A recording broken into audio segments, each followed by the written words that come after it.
RLWF fans, welcome to the Rando Lando PLE. Coming out first, representing old school, it is Fisher Bailey making his way down to the ring. Now, the Rando Lando PLE is every single match is determined by random spins of the Rando Lando Wheel of Destiny. Of course, if you're watching this later on YouTube, you won't see those spins necessarily. I might edit them in, we'll see. But if you were watching on live on Twitch like the rest of us in here right now, you would get to see all of those spins live and part of the excitement. So I encourage you, if you haven't before, to come on down to a live stream of the RLWF, the Rando Lando PLE, the greatest night of all for that option. Starting off, we have randomly selected a triple threat TLC match. No belts on the line tonight, but there are going to be 7 title matches. By the end of the night, every single champion is going to have to face the Wheel of Destiny. Fredo coming out here as the second member of this triple threat TLC match. I heard this one backstage talking up their own work non-stop. Well, why don't they get in the ring and prove it, huh? That's what they're doing. Fredo, of course, representing Shock. Fisher Bailey, until just, this week, literally, was also on Shock, but has been traded, along with his tag team partner, Peter Allen, to Shock, in exchange for Hannibal Armstrong, who moves over to Mayhem.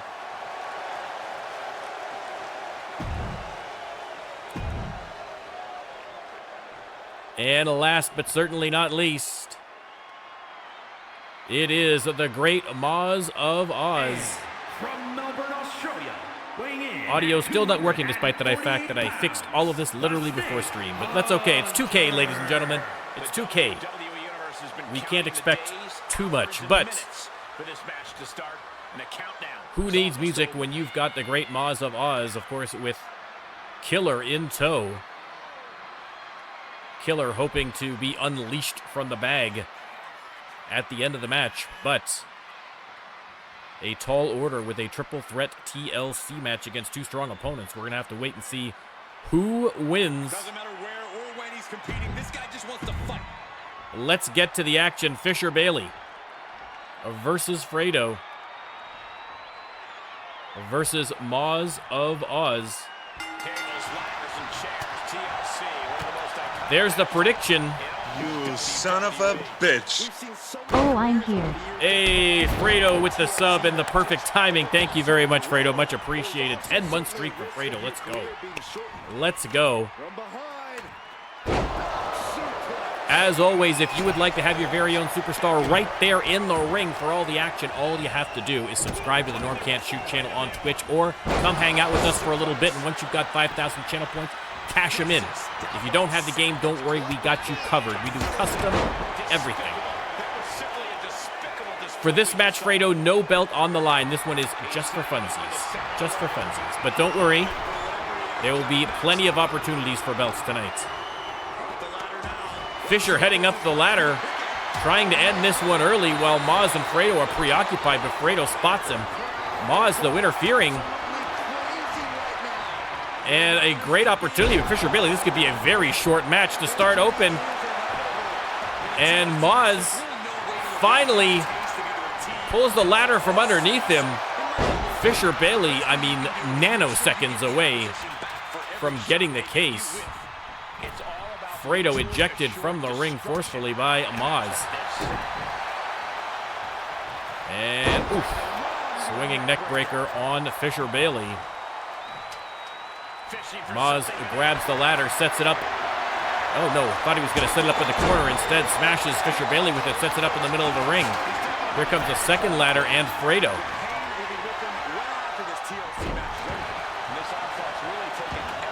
And Fredo thinking about going up the ladder, but Moz says, no sir. Atomic drop.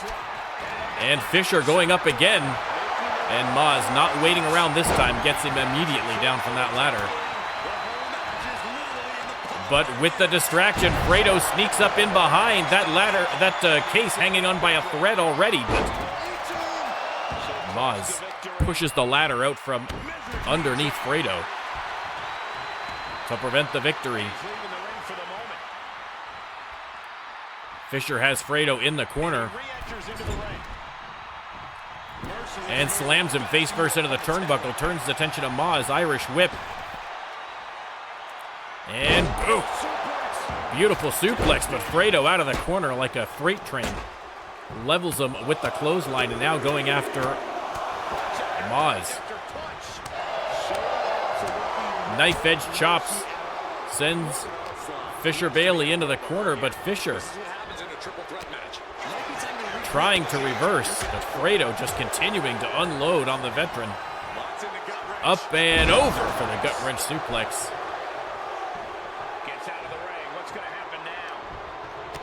Fredo out of the ring for a moment. Maz, Irish whip on Fisher Bailey, up and over for the big back body drop. The format of the night is going to be non-title match, then 2 title matches, non-title match, 2 title match, and that should bring us to, I believe, 11 matches if my math is correct. Once again, Fredo up the ladder. And Maz knocks the ladder out from underneath him. Fredo drop kicks him through the ladder, and Maz in frustration tearing up. Bitch. Hello. The announcer's desk. Krytorin, welcome in and thank you for the sub. 7 months. Let's go. Much appreciated. Thank you very much.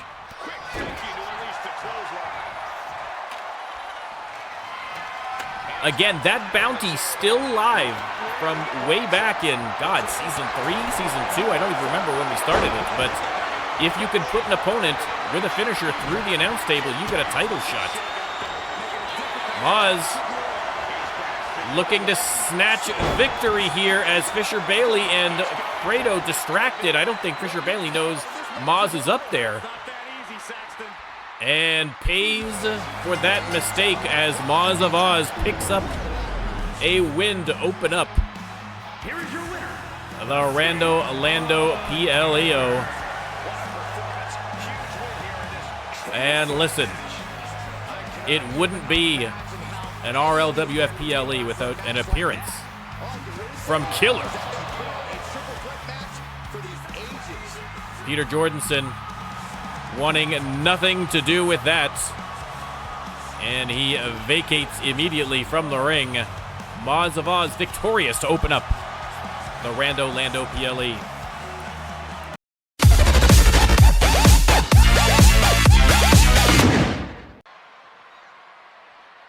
All right, first title match of the night, and the Rando Lando Wheel of Destiny has chosen a doozy.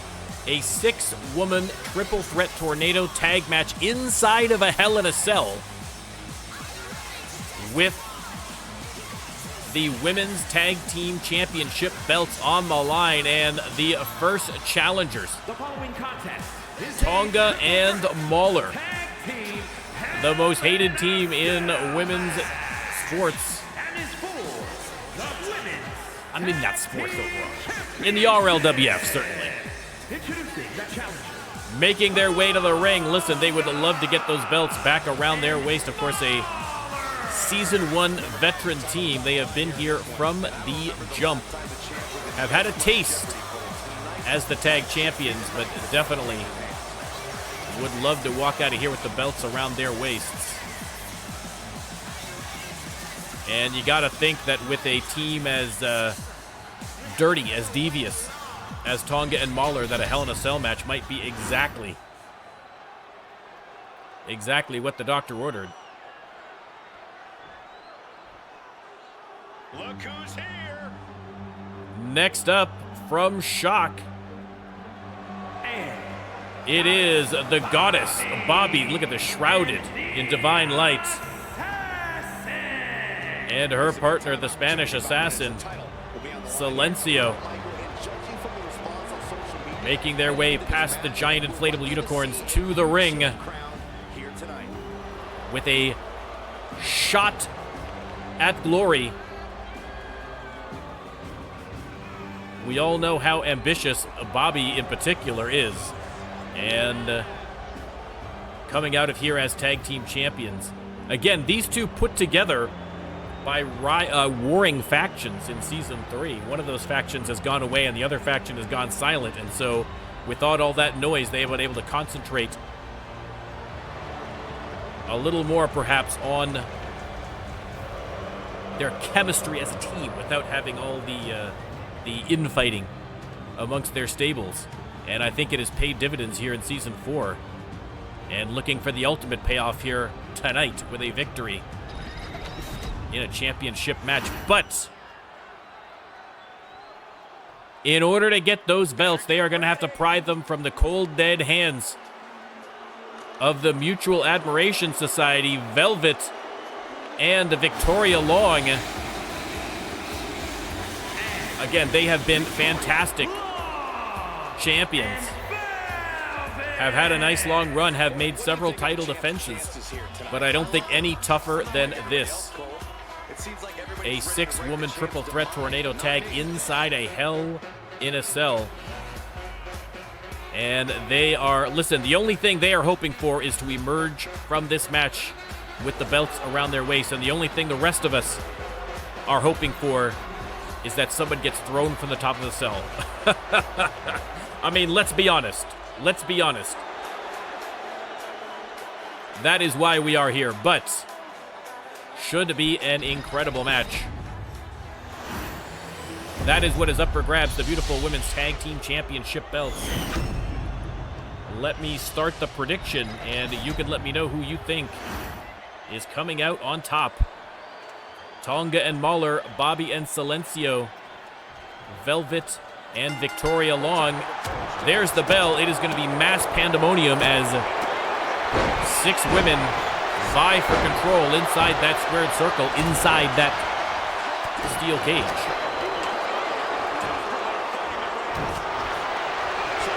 Oh, that was a great match, Daniel. That was a great match.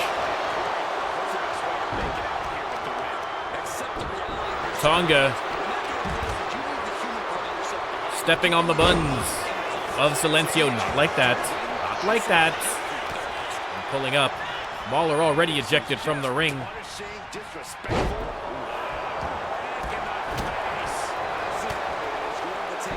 Absolute chaos right now. Bobby laying into Mahler. Velvet going after Silencio. And Victoria Long manhandling Tonga. Accidentally throws Tonga into her own partner. Again, just trying to find room to perform their maneuvers. Difficult.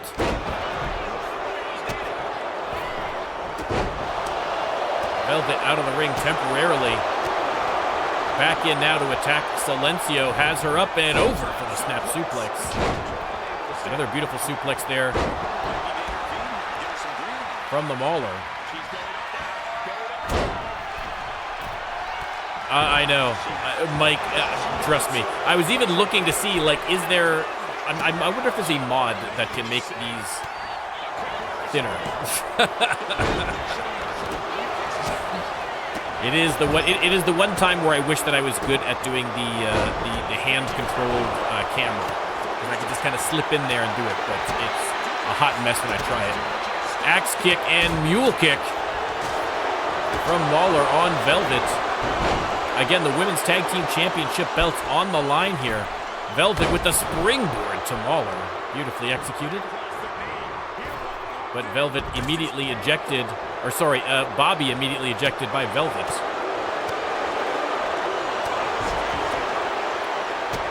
It is indeed, Novak, it is indeed. We do it a little bit differently. I'm not sure who did it first, to be honest. I feel like we might have done this first. I can't confirm that. I'd have to double check.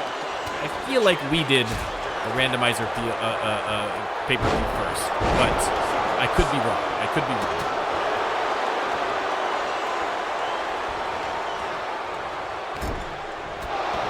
Given how much we have liberally borrowed from the RP Dubs, I wouldn't hold it against them if we had done it first. Super kick to the face of Bobby from Velvet before she tosses Mahler into the ring, but intercepted by her tag partner Tonga with a side Russian leg sweep. And now Silencio, boom! Cross leg DDT goes for the pin. That is broken up by Mauler. Again, it is tough to get a pinfall inside of a ring where you've got so many people vying for victory. We're going to see a lot of pin breaks in this match, I would assume. Maybe a submission is what wins it. Bobby out of the ring again, just sliding back in now. Oof. Spin kick to the face of Velvet from Bobby, and now Bobby going after the other half of Mutual Admiration Society.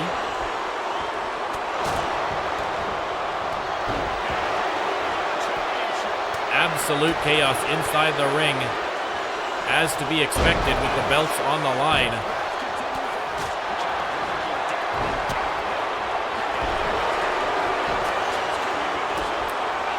And there is a submission locked in on Silencio by Velvet. No one breaking it up, but Silencio, to her credit, hangs in there without tapping. That could have been a golden opportunity for the champs to retain.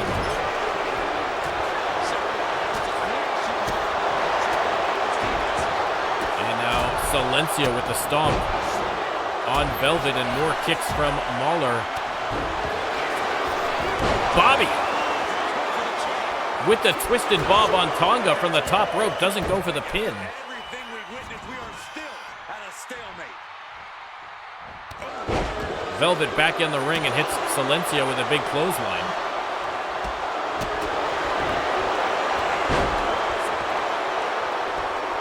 Velvet has been on a tear in this match. I think if I had to pick an MVP so far, it's probably going to be Velvet. But as of course, commentators curse. As soon as I say that, Bobby starts laying the boots down on the Velvet. Silencio trying to reposition Mauler. Not sure if she's thinking about a tag here.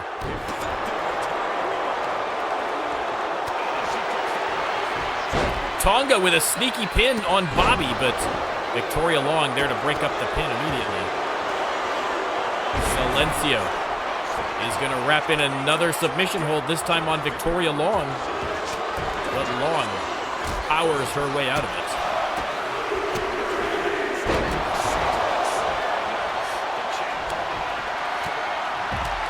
Silencio outside of the ring. Tonga going after Victoria Long. Drop kick to the side of the head, connecting.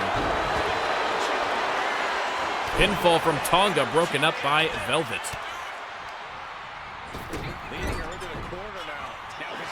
Silencio has Velvet on the top rope. Oh no, this has got to be bad news for Velvet. Swinging neckbreaker from the top rope. Silencio going for the pin. Broken up by Tonga. Mauler from the top rope now on Victoria Long. And Mauler goes for the pin. This time broken up by Velvet.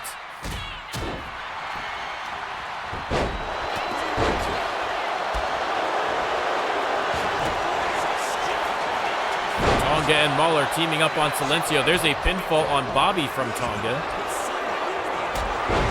Kick out from Bobby. The Goddess ejected from the ring again.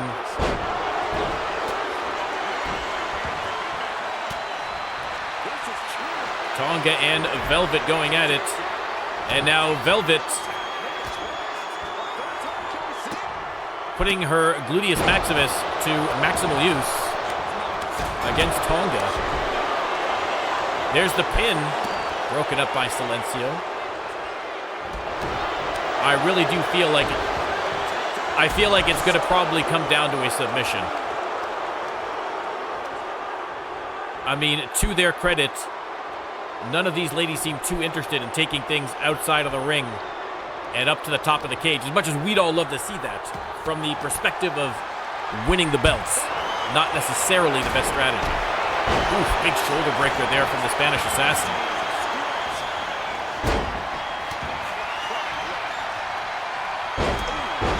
Again, the opponents for the Mutual Admiration Society chosen at random, but two great teams picked. Well, that's the thing. I mean, as soon as you have two members up on top of the ring, that means one team, whichever team isn't joining them, has two against the bunch. So just gives them that much more of an advantage. Tonga dropped face first off the turnbuckle. Silencio ejected by Mauler. There goes Tonga as well. Mauler avoids the first shot from Bobby, but not the second. Neckbreaker. And now, just as we say that, Silencio and Tonga are going at it on the outside. Bobby ejected again. And Silencio heads right back inside. Again, I mean, what we want as viewers versus what makes the most sense in a title match are two totally different things. That said, though, we've got 3 inside, 3 outside right now. Bobby hopping back in. Tonga and Velvet fighting it out at ringside. Silencio split open on a kick from Mauler inside the ring, but now here comes Victoria Long.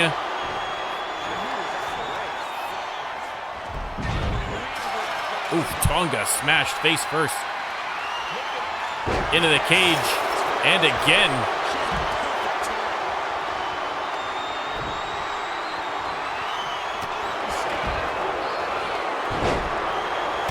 Again, 3 outside, 3 inside, but here comes Velvet.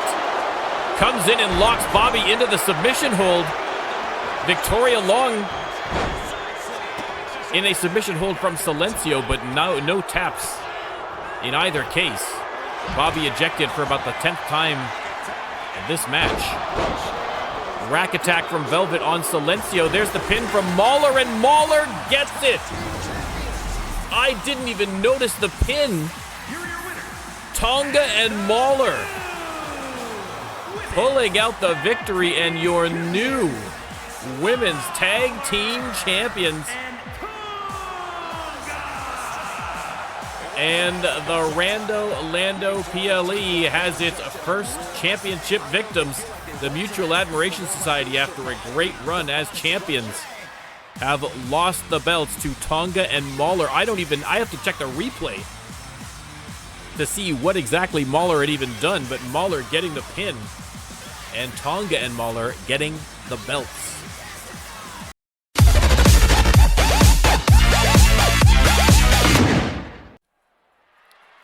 All right, another non-title match, and the Rando Lando Wheel of Destiny has picked a doozy. Coming out first, it is the KO Queen, Sonya Gray, multiple-time former women's champion, and OG Season 1 original Sonya Gray. Incredible punching power. And now squaring off thanks to the Rando Lando Wheel of Destiny in a casket match. So hopefully she is not claustrophobic. We'll have to see.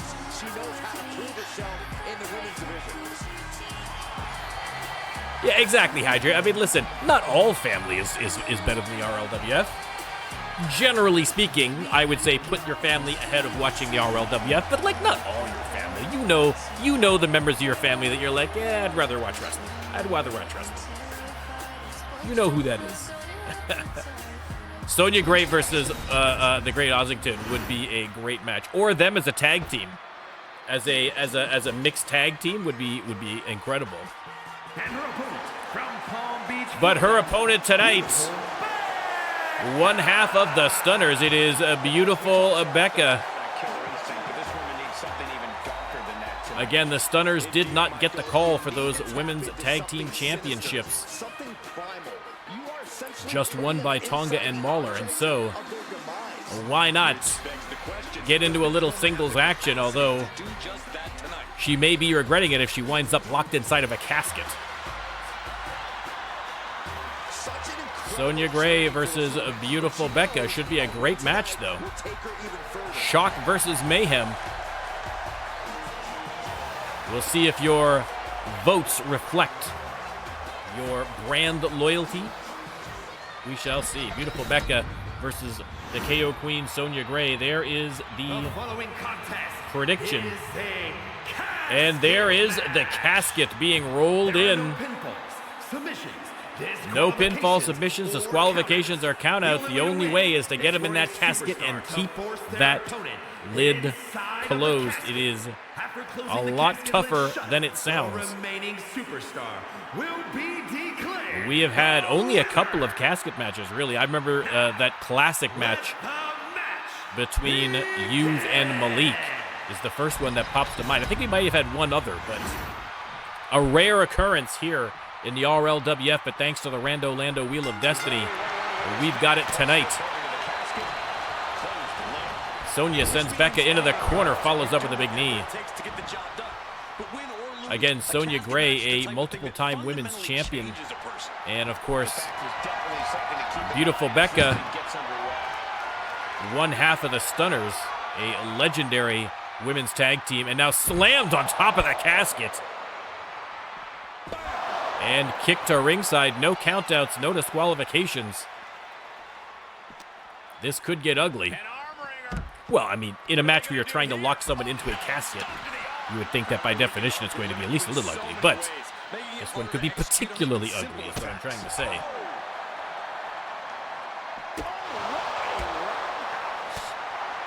This one is not for a title. The next two matches are going to be for titles.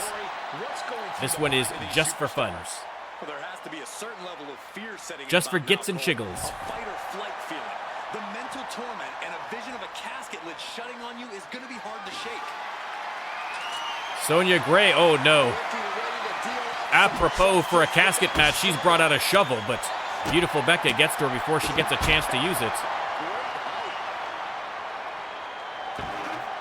Gets the casket open. Again, the inflatable tube men were great from a aesthetic perspective, but from a camera perspective, causing a little bit of trouble, so our apologies there if they get in the way a little bit of some of the shots. Oh! Clobbers her with the steel chair.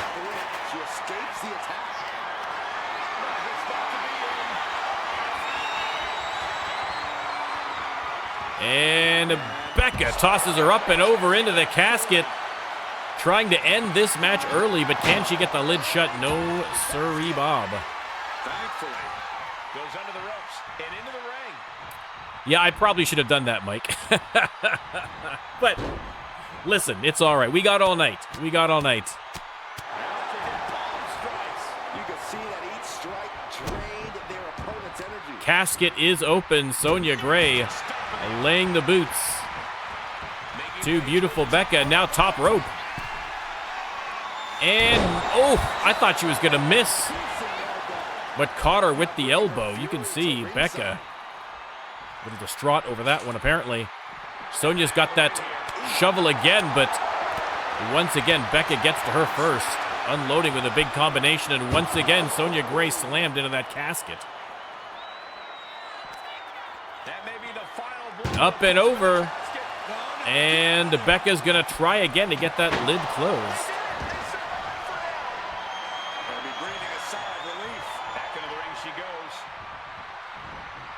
There's the dodge. Becca, oof, kick to the face. And Sonya once again inside the casket. Becca seems to be the more focused of the two in terms of getting her opponent inside the casket, but I think Sonya just aware that if you're going to keep that, getting him in the casket is one thing, but keeping that lid closed is an entirely different situation. Becca now with a couple of mounted blows of her own here to the KO Queen.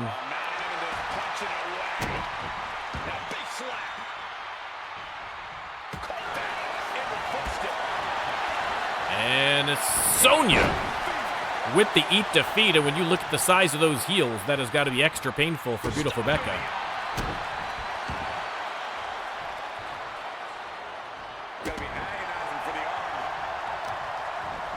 And Sonya just viciously stomping away on her opponent.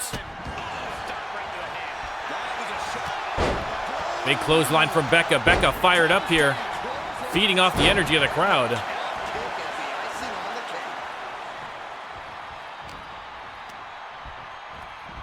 And now Becca reversed into the casket. Sonya is going to try her luck at keeping it close, but again, more damage needs to be done, I think, before they're going to get a win. Here she goes, sliding back into the ring. I mean, there's nothing wrong with a good slap, but, you know, if used tactically.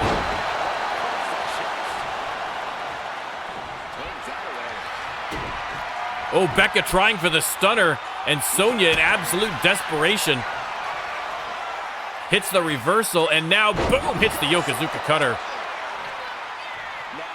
Incredible timing from Sonya Gray. Oh!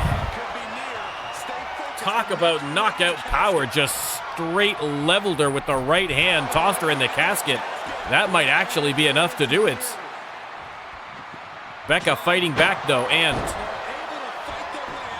keeps the lid open, but seeing stars and not just the Rando Lando banners surrounding the ring here.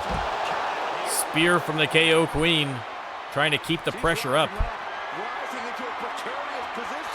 And setting up Becca. Maybe we're going to look for a sleeper hold here. Indeed.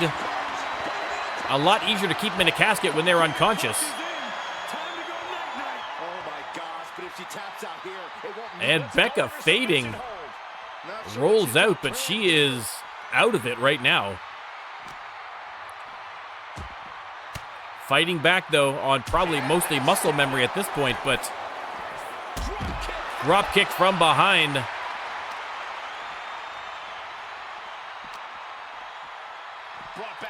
Gray tossed back inside the ring.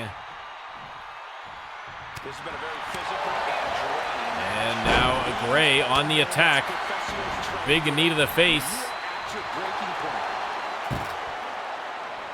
Opens the casket.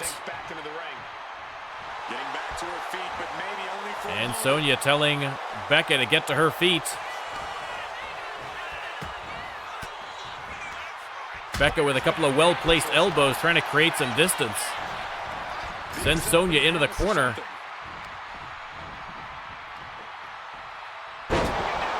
Slam from Becca. She's going to go up to the second rope here. Blows a kiss to Sonya Gray, and boom. Both knees right to the face of the KO Queen. Now has her on the ropes right next to that casket, up and over. And there is the follow from Nathaniel. Thank you very much for the follow. Much appreciated. Hope you're enjoying what you're watching. Glad to have you aboard.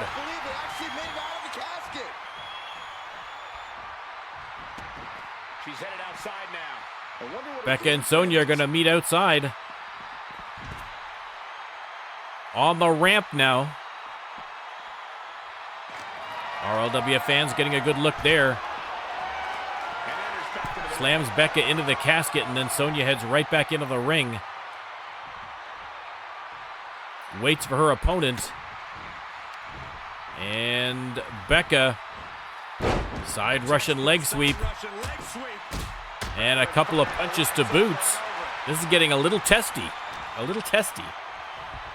Oh, that would be great if you could outside suplex. I mean, technically, you should be able to outside superplex someone into the casket, whether they do it. A different situation. And now Becca with a baseball bat. She might be trying to put her in the casket for real. Stolen from Sonya Gray. And Becca regretting that move immediately. Tackled to the ground by Sonya Gray. Into the casket goes Becca. Is this finally going to be the end of the match? Sonya Gray pushing down, but again, Becca able somehow to keep that lid from closing.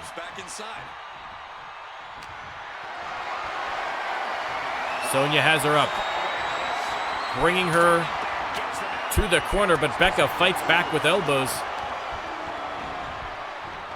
Irish whip.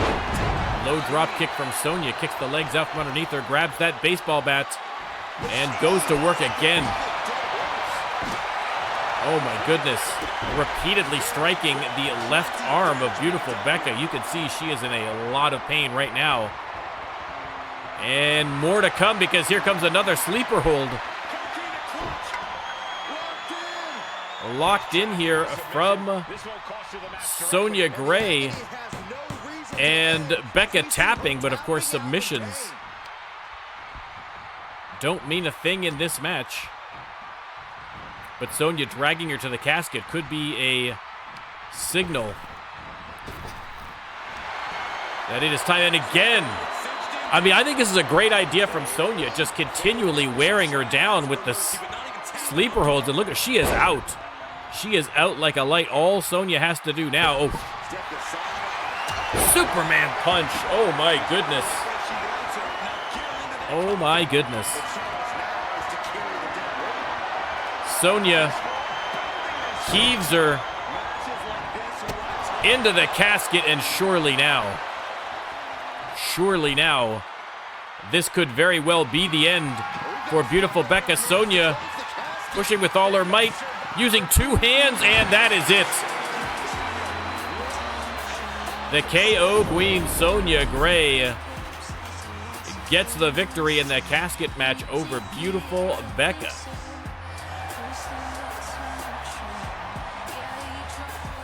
I mean, two sleeper holds and that Superman punch again. If she wasn't asleep from the sleeper hold, she certainly was night-night after that punch from the KO Queen. A great victory for Sonya Gray.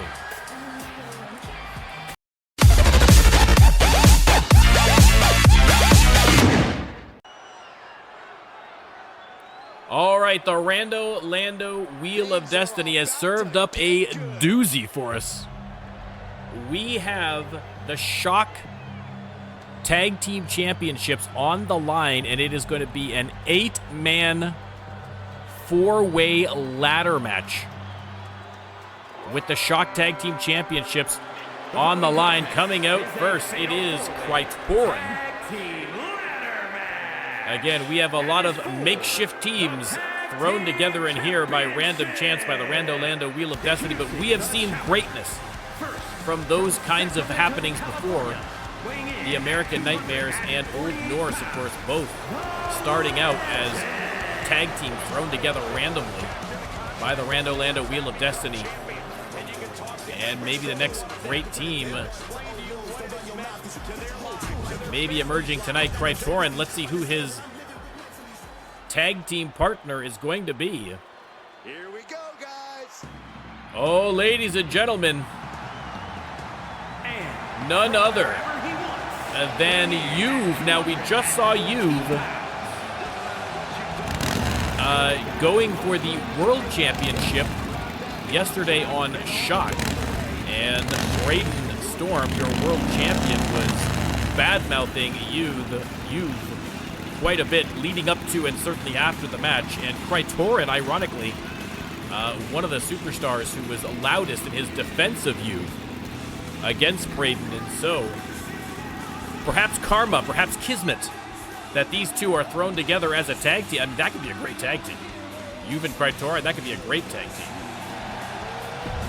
We will have to see how they do. Krytorin and Juve. All right. I love this guy. And next up, it is the illustrious Jocko.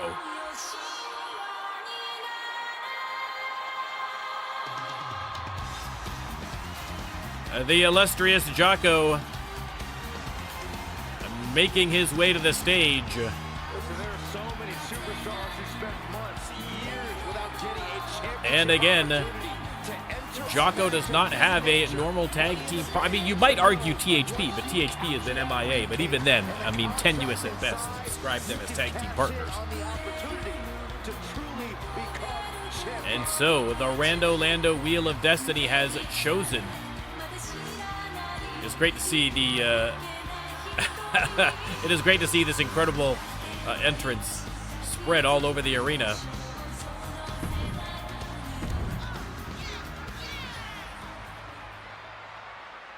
And for some reason, the Rando Lando Wheel of Destiny has decided that Jocko's tag team partner should be Sean Lachlan. And so we are going to have the reckoning on opposing teams here. Your new hardcore champion,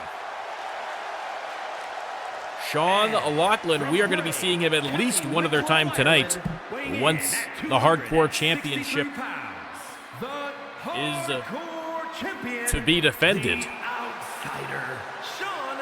But Sean could emerge from this match as a double champion. I mean, in short order, too. Just won that belt last night from Venu in a great performance, and now potentially going to be a double champion. Although, the downside, his partner for that would be Jocko. I mean, on paper, a formidable team. But are they going to be able to gel as a team? Obviously, very different people. And then, as if this match was not loaded enough, bursting to the gills with talent, we have former world champion Oliver freaking Kings as part of another team. Again, Ollie Kings does not have a regular tag team partner, and so his partner was chosen at random. And what a choice it was. Oliver Kings making his way down to the ring. Let's see who the Rando Lando Wheel of Destiny chose as his tag team partner. None other, ladies and gentlemen, than William the Hammer Styles. William Styles and Oliver Kings again, as people very, very different, but both incredibly skilled competitors. I mean, these are loaded teams, and again, it is a ladder match, and so it is going to be absolute madness inside that ring. Styles and Kings, but all of these three teams, all thrown together at random by the Rando Lando Wheel of Destiny, are going to have to face the RLWF Shock Tag Team Champions, the Force Grind and Darth Brooks make their way to the ring. No belts around their waist because they are suspended high above the ring, and they are going to have to go up and get them if they want to remain champions. I like the unicorns too. I thought the unicorns were a nice touch. Inflatable tube men and unicorns. That's the kind of PLE that we are after.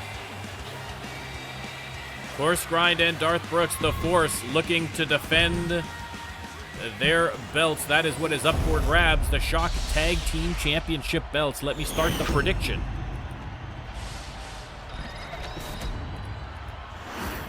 And you can let me know which team you think is coming out of here with the belts around their waist. I mean, what an assortment of teams here. I'm going to have a hard time remembering who's on what team. Sean Lachlan ejected from the ring by Oliver Kings, who goes out after immediately. There goes Juve. There goes Krytorian. Everybody out of the ring. Brooks and Oliver Kings, the only two left in there right now. And again, the announcer's desk cleared immediately. As mentioned before, if you can put a competitor through the table, through the announcer's desk with a finisher, you get a free title shot for that individual. So that is also in the mix here. That bounty has been available for ages, and no one has redeemed it yet. Krytorin and Force Grind in the ring. Oh! Brutal pile driver by Krytorin, and he's alone in the ring with the ladder. Force Grind back on his feet, and oh, that'll stop him. DDT, and Force Grind instead just takes the ladder down, props it up in the corner. Pandemonium, as you might expect. Krytorin going after Force Grind again here. Dropped him straight on his head with a brain buster. Brooks just rammed Jocko headfirst into Oliver Kings. An unusual move, to be sure. Juve and Styles going at it at the side of the ring here. Krytorin has the ladder propped up in the corner, decided not to go for the belts quite yet. Oh, Daniel, 100%. I mean, that bounty, I think literally I started that bounty about maybe like 3/4 of the way or 2/3 of the way through season 2, maybe? I'm not even sure. Definitely for season 3. It's been active. And unbelievably, no one has put anybody through that table. It's crazy. The only times that we have had a table breaks is when Marcella Drosy threw Madame Callis from the top of the Hell in the Cell through a table, which is incredible. And Zeke also had an incidental table break, but it wasn't really putting him on the table and putting him through. He just happened to kind of stumble next to it, and it collapsed. So that one didn't count.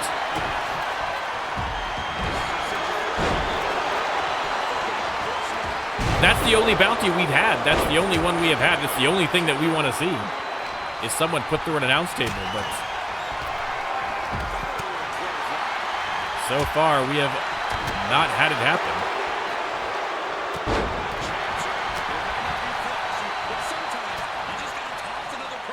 And course grind with the sidewalk slam on Oliver Kings right onto the concrete floor.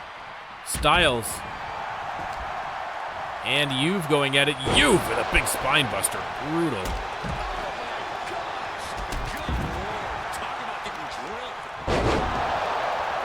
I mean, Mike, it has happened. I think it's only happened. I think we've only had that happen once, where they've gone from the Hell in a Cell through a table. I think the only time was when Marcella did it to Madame Callis. I mean, literally, probably top 5 moment in RLWF history, as far as I'm concerned. Thunder rolls on you. Compliments of Darth Brooks. Oh my God. William Styles just heaved Sean Loughlin right out of the ring and onto the concrete floor.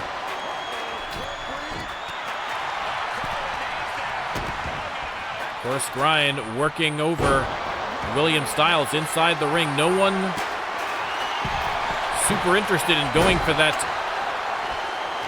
those belts yet.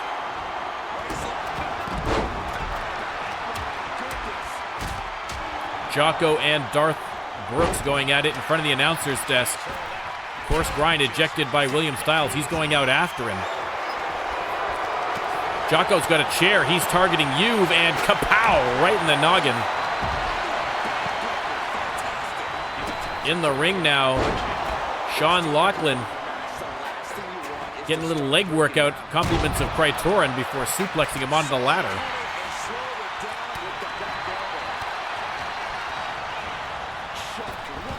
Brooks and Krytorin ejected. Sean Loughlin going out after you. Again, no friends in a match like this. And Loughlin plants Ollie Kings. Course grind alone in the ring, going up the ladder. Jocko, the only one to spot him. Styles rolling in here at the last moment as well. Jocko pushing the ladder up underneath course grind. Almost a retention by the champs right there. And boom. Crossroads there from Ollie Kings on Darth Brooks. Jocko. Pump handle driver to William Styles. Ollie Kings rolls in the ring. Krytorin now on Darth Brooks. Boom. Go to sleep for the big man. Course grind coming to his partner's defense there with a drop kick to Krytorin. Before everybody heading back inside the ring, Jocko just sets the ladder on the corner. No way that's going to get set up with that massive bodies in the middle of the ring right now. Course grind plants Styles with a choke slam. Now, another slam to Ollie Kings. Goes after Sean Loughlin. Course grind on fire right now. Awesome, Tribal. I will check him out after the stream. Thank you very much. Glad to have you aboard. Let's go.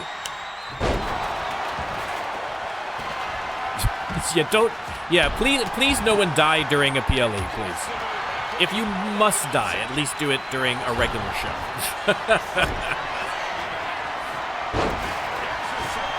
Zeke apparently fell asleep on his keyboard.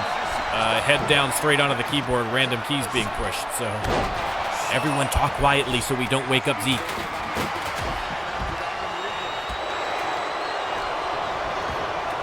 Oh! Course grind thrown into the ladder. Ladder standing up on its own. Look at that. That's actually impressive work of physics there. Grind ejected. Oliver King's going out after him. Big suplex there from Jocko on Krytorin. And Darth Brooks heading up the ladder. Course grind throws a chair in the face of Jocko to keep him from knocking the ladder down. Great defensive move there by Grind. Darth Brooks, we can see a retention. Course grind doing everything possible to keep Jocko from getting the belt, and they have defended. That, ladies and gentlemen, is teamwork. Darth Brooks goes up the ladder. Jocko, the only one that seemed to notice, and Jocko was, I mean, to his credit, Jocko was repeatedly going after him, trying to stop him, and Course Grind just doing everything possible to keep Jocko away.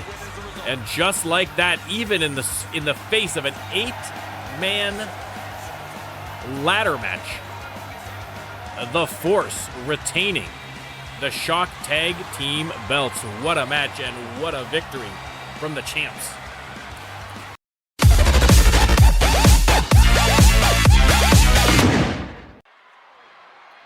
All right, ladies and gentlemen, The following contest is an Iron Man title matches all the way down from here on in.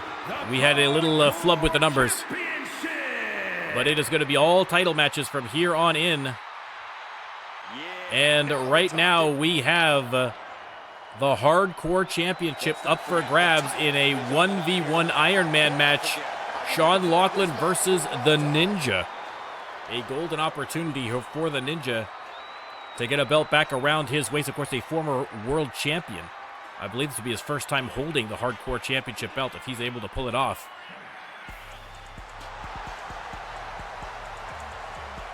And Sean Lachlan, of course, just winning the Hardcore Championship yesterday. So this would be officially the shortest reign as a Hardcore Champion. I mean, not his fault, but if he were to lose tonight, that would be a one-day reign, a one-episode reign. But listen, defeating Sean Lachlan, never an easy feat, that's for sure. But the Ninja, focused, ready, disciplined, prepared. And, of course, Sean Lachlan was just in that Shock Tag Team match. And so he is already a little bit worn out, perhaps, from that. But there he is, ladies and gentlemen, the Hardcore Champion. Sean Lachlan taking the belt off of Venu on Shock. And now immediately thrown right into the fire, trying to defend that belt here in an Iron Man match against the Ninja.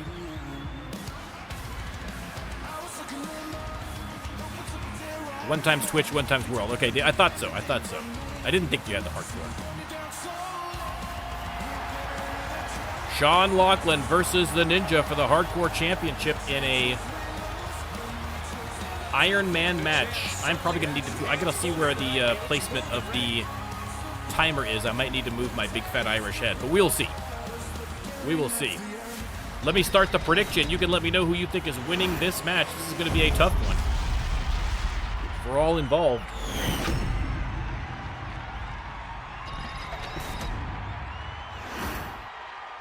Introducing From the beautiful Rando Lando Arena.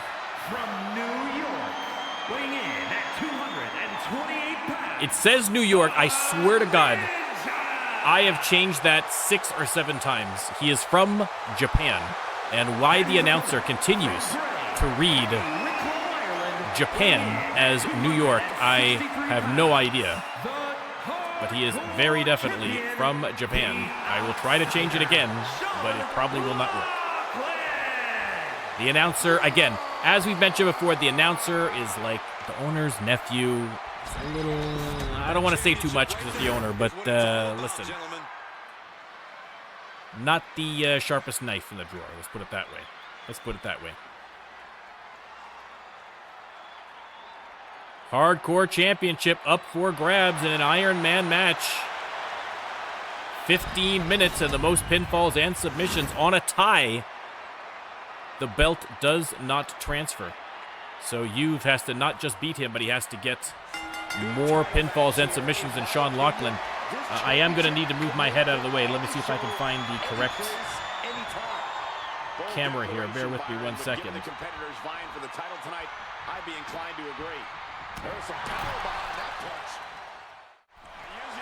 There we go. Now we can see the timer tick down. Did I call Juve again? Oh my God. Ninja, I am sorry.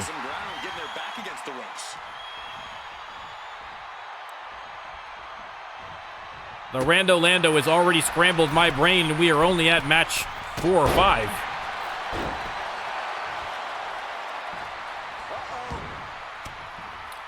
I mean, why is Sean Lockley's Irish, but he's a Scottish? Let me listen. There's no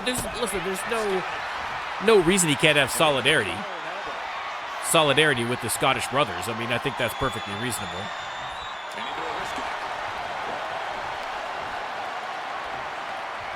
Wrist lock here by the Ninja. Applying those pressure points, but a nice reversal now by Sean Lachlan. A game of chess to start out the match here. Oh. Checkmate, just slammed him to the mat. But now a nice reversal here from the Ninja. The Juve. Oh my God. I am losing my mind, ladies and gentlemen. There's the pin. Ninja trying to end this one early.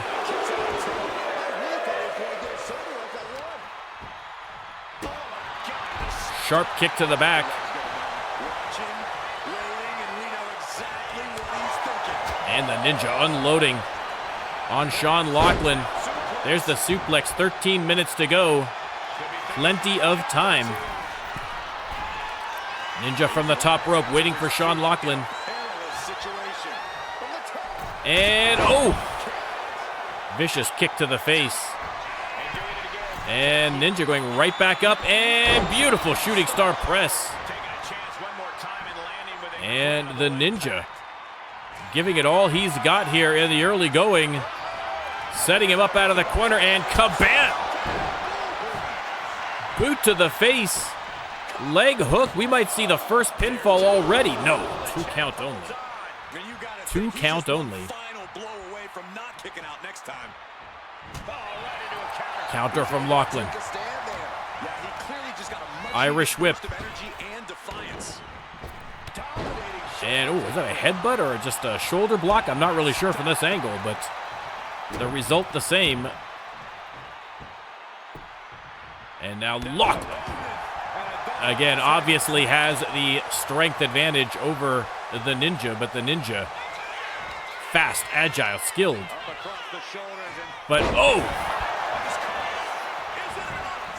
Ireland's call. There's the pin. Only gets the 1. Just under 12 minutes to go. And Lachlan just planting a boot into the chest of the Ninja in the corner.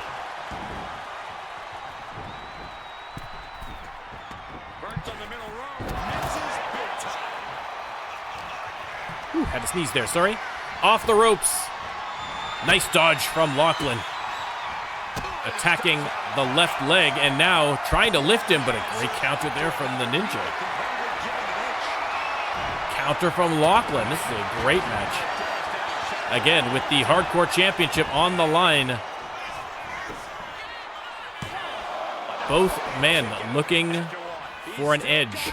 They don't want to make a mistake. That's going to cost them the belt.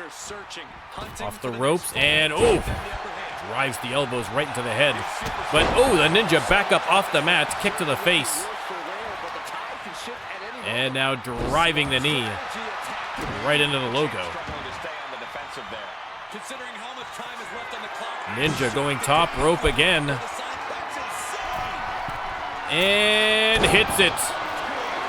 Hooks the leg. Are we going to see a first pinfall? count only. 2 count only. Fans chanting "Fight Forever" are not very bright. There's literally a timer on the screen, guys.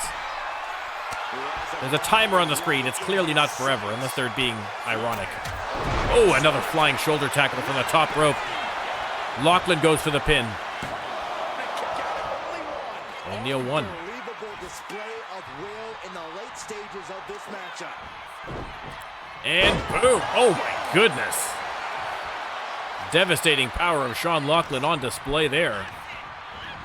Irish whip and a big boot to the face. Hooks the leg.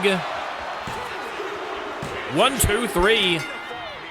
And Sean Lachlan goes up 1-0 with about 9.5 minutes to go, and now looking to make it 2 with a bro kick.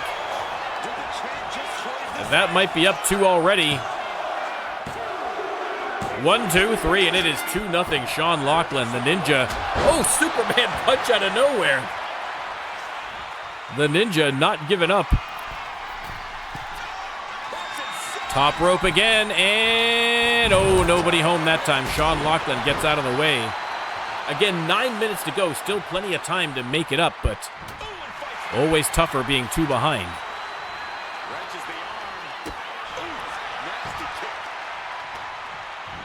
Ninja, persistent.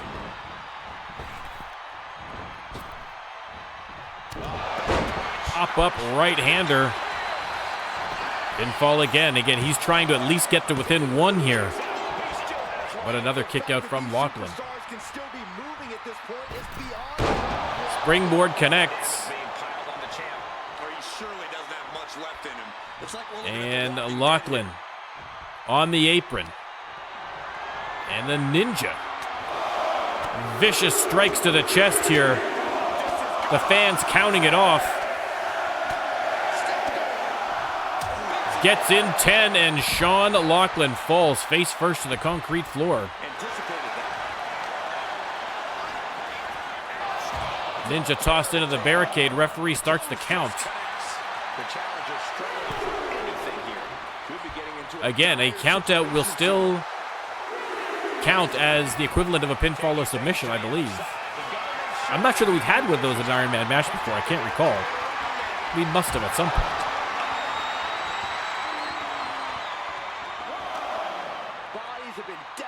Ninja taking no chances. Rolls back into the ring. 7.5 minutes to go. The Ninja down by 2. Stomping away on the champ. And oh, he hit his head on the mat. Split himself open. Sean Lachlan bleeding from above the right eye. And now maybe looking for a submission. Rolls him over. And the referee calls a rope break. That's a little dodgy, but called the rope break all the same.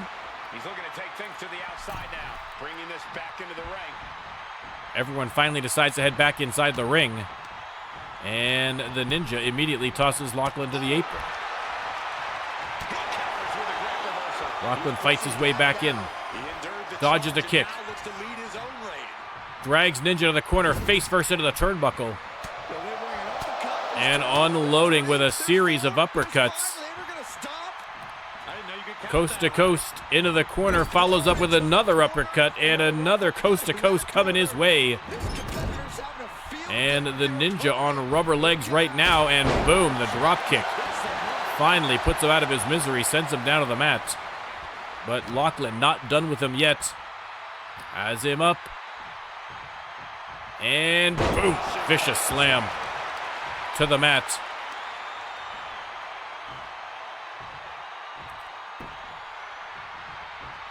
Just over 6 minutes to go. And Lachlan can afford to take his time. He is up by 2. And oh my goodness, just almost put him right through the ring. From the second rope, Sean Lachlan creates a little space and double axe handle right across the top of the head. The Ninja in a heap of trouble. There's the reversal, though. He's got to make the most of it. Irish whip. Shot to the midsection. And boom. Hits the lariat, leg hooked. Trying to even things up. 2 count only. 2 count only. Oh! Dragon twist cutter out of nowhere from the Ninja. 1, 2, 3, and he is within 1 with 5 minutes to go. This one could go down to the wire. Ninja for the middle rope, but Sean Lachlan steps aside. Why does the referee hit Sean? I mean, the referees tend to do that. I don't know why. I mean, some kind of latent passive aggression. I don't know.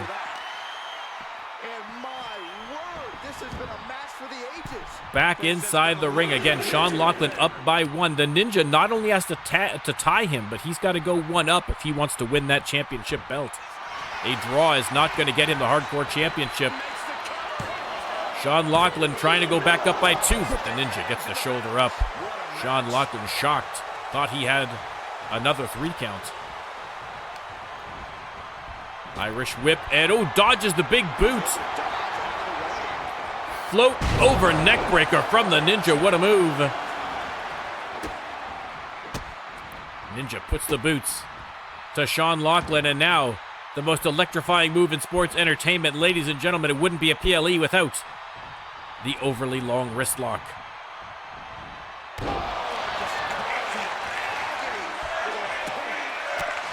And the Ninja striking away at the big Irishman. Under 4 minutes to go, and the Ninja still down by 1. He is running out of time if he wants to win this match. Lachlan, coast to coast. Hits him in the back with the big choke slam, but again out of nowhere. Dragon twist cutter. Leg hooked. This could even things up. 1, 2, 3. We are all even with just over 3 minutes to go. This one is going to go down to the wire. The Ninja pulling out all the stops. Has him in the corner. Double axe handle to the back. And boom, shoulder first into the steel ring post. And the Ninja putting the squeeze. Oh! Devastating smash to the chest there. Goes for the pin. If the Ninja gets this, he is up by 1 and could potentially be the next Hardcore Champion. Ninja up by 1. It is 3-2. Ninja, if he can maintain this lead for another 2.5 minutes, he is going to be the new Hardcore Champion. Sean Lachlan, though, has him into the ropes, and a vicious tackle.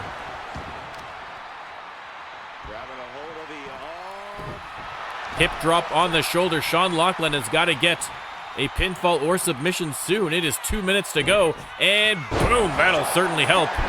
Hooks the leg. Are we going to be all tied up again? Indeed, we are all tied up again. Under 2 minutes. It is anyone's to win, but Sean Lachlan with the brogue kick. This could definitely put him over. This might win him the match. No!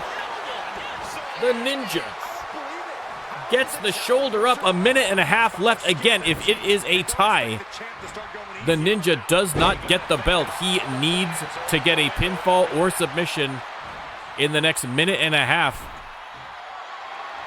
The pressure definitely on the Ninja here. Sean Lachlan can coast to a tie and retain the belt.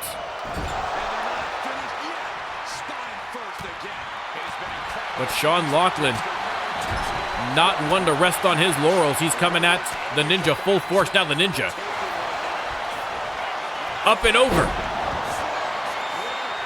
Goes for the pin. Ninja up by 1. Under 1 minute to go, and the Ninja up by 1. Lachlan tossed to the outside. Great move by the Ninja. Keep him occupied on the outside. As long as you don't get a count out here.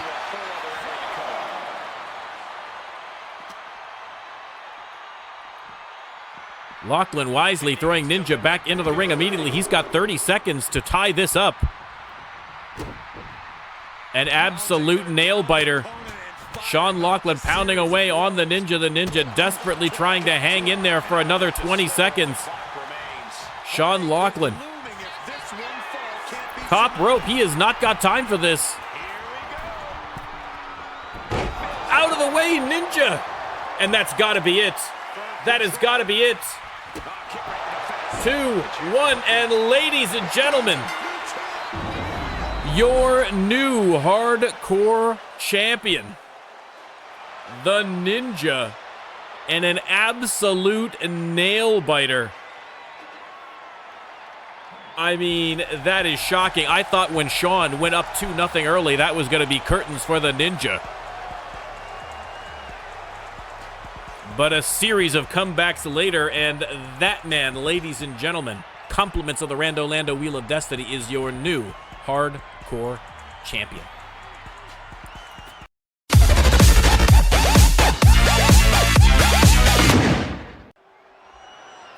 All right, back again for another title match. This one for the Freedom Championship.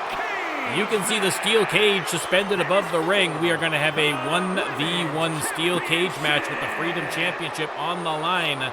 And the Rando Lando Wheel of Destiny has bestowed its favor upon the machine, Parker Matsumoto.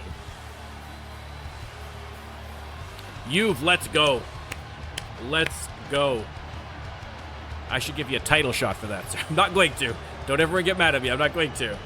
But let's go. You've purchasing Canada Dry Zero. One of my faves. And there you go. Look at that silhouette, ladies and gentlemen. A work of art. Parker Matsumoto, the machine. Another superstar from Japan. Let's see if the announcer says that she is also from New York for some reason. Parker Matsumoto, new here in Season 4.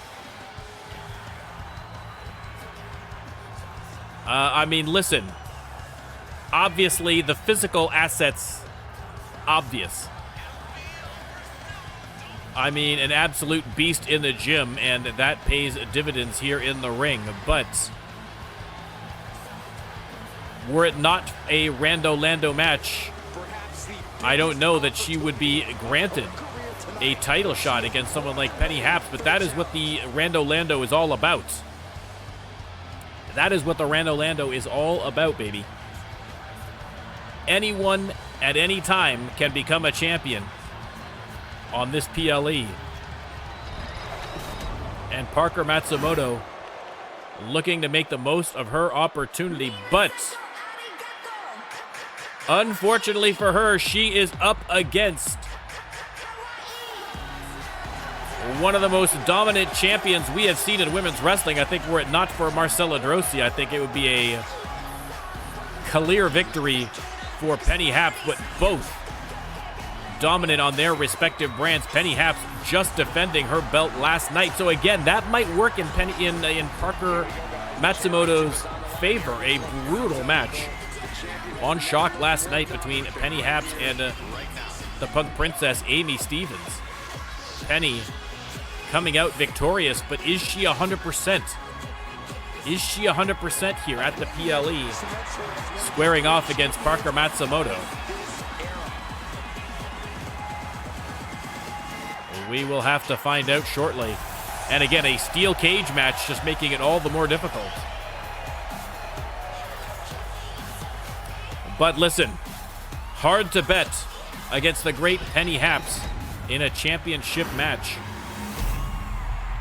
Parker Matsumoto has all of her work ahead of her. That is what is up for grabs, the beautiful Freedom Championship belt. Let me start the prediction. From Kamakura, Kanagawa, Japan. There, see, he knows she's from Japan. Why does he not know the ninja is from Japan? He's literally dressed like a ninja. You would think that would be even more obvious that he's from Japan, but apparently not. Parker Matsumoto versus Penny Haps. Japan versus Canada. because the ninja sneak. Oh, maybe that Mike, you know what? Maybe that's it. Maybe the ninja is so ninja-like that the announcer never sees him.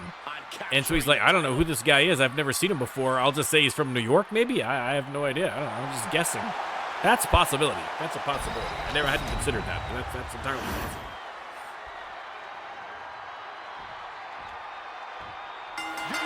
And there's the bell. Parker Matsumoto with the opportunity of a lifetime given to her by the Rando Lando Wheel of Destiny inside a steel cage against Freedom Champion Penny Haps with the belt on the line. And Penny trying to end it early. Sneaky pin, but only gets the one. On the ropes, Penny Haps, knife edge chop, and now attacking the leg, twisting it around that middle rope. And Penny Haps on the attack, springboard dropkick. Oh my goodness. Like a rocket off that second rope. Penny Haps drives the knee into the face of Parker Matsumoto, and Penny looking to make a quick work here. She is climbing that fast. She is climbing that fast. This might be a quick victory, ladies and gentlemen. Parker Matsumoto playing catch-up. Penny Haps already on the top of the cage. Kicks Parker Matsumoto down. This might be the quickest match. This might be the quickest title match in RLWF history. Parker Matsumoto desperately trying to get up there, but is she going to get there in time? Oh, just barely. Just barely got her in time. That would have literally been the quickest title match in RLWF history. Matsumoto driving her face first into the mat, and down she goes. Wow. Unbelievable start to this match. Penny Haps, though, right back to work, and boom. Hits the corkscrew neck breaker. Pounding away on the machine. Drives the knee into her face. And now going for the submission. Again, someone with the strength of Parker Matsumoto able to power her way out of that submission fairly quickly. And now Parker Matsumoto making her way up the ring. I mean, not as fast as Penny Haps, but still making good progress. Penny on her feet and grabs her just in time. And powerbombed off the cage.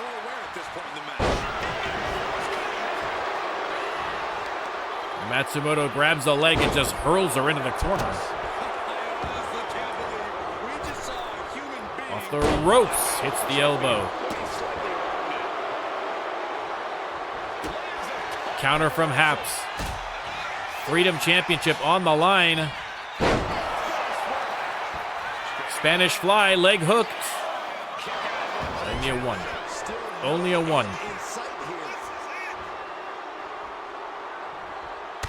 Ooh. Beautiful enziguri there by Penny Haps. Parker Matsumoto, though, big clothesline. Has her up and over for the back body drop. And plants the champion with a spine buster. Referee keeping a close eye on the action inside the ring. Tougher for the referees as well. They're not right up in the action, so makes it a little more difficult. Penny, cat pounce connects.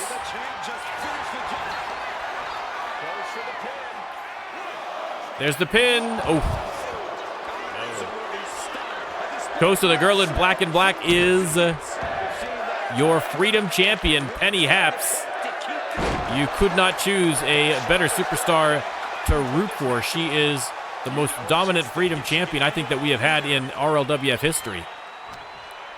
I think this will be her 7th title defense, I believe. I'm not sure, but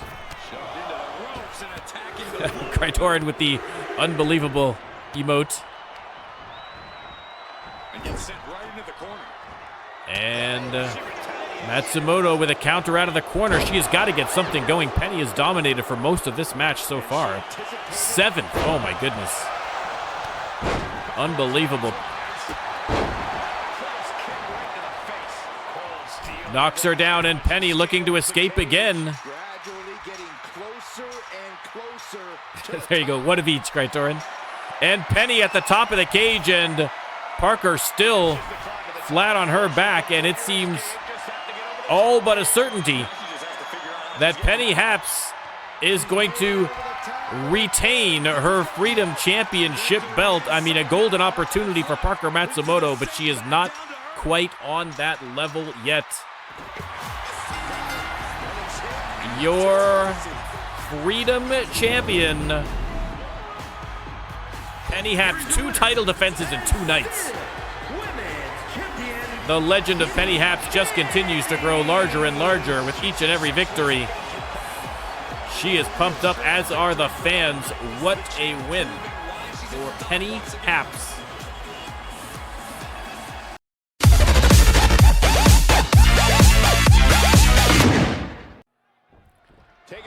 All right, ladies and gentlemen, the Rando Lando Wheel of Destiny has decided that Wes Porter is going to put his All-Star Championship belt up against Gore, making his RLWF debut. The man has not even appeared on a regular show yet, and he is getting a title shot for the All-Star Championship. Gore, of course, prolific in other promotions. We have been courting, or the RLWF has been courting Gore from some time, and finally inked him to a contract, and then right away he gets a title shot. Compliments of the Rando Lando Wheel of Destiny. But a tough match, a backstage brawl against All-Star champion Wes Porter. Superman punch there from Gore. So the RLWF getting its first look at Gore here. And there's the takedown. Again, the All-Star Championship on the line. He's got that look in his Gore. eye. It's go time. Giving the double finger guns there to Wes Porter. Wes Porter and Gore up on the boxes here. I can't stop thinking about how much Yeah, Gore is in the black and red, and Wes Porter in the orange and purple. And Porter reversed off the cases right down to the concrete floor. Let me start the prediction. I forgot all about it. I was so excited to get to this match. There's the prediction. And now Gore with the sledgehammer. Avoided by Porter, and now steals it away from him. And says, no weapons needed. I'm just going to clothesline you into oblivion. Again, I mean, a tough opener for Gore. A backstage brawl and against a champion and at a PLE. A lot of pressure on him here. He's not familiar with Wes Porter. And now playing a cat and mouse game, they finally get up to the top level here. And Porter, levels him with another clothesline. And someone could have stopped this before somebody gets seriously hurt. And Porter, Gore reversed him, and then the splash, and nobody home. Wes Porter, what a sequence. Unbelievable. This is exactly what you want to see in a backstage brawl, ladies and gentlemen.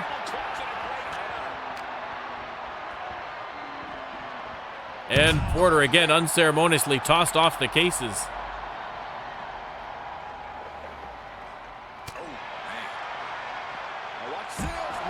Suplex by Gore.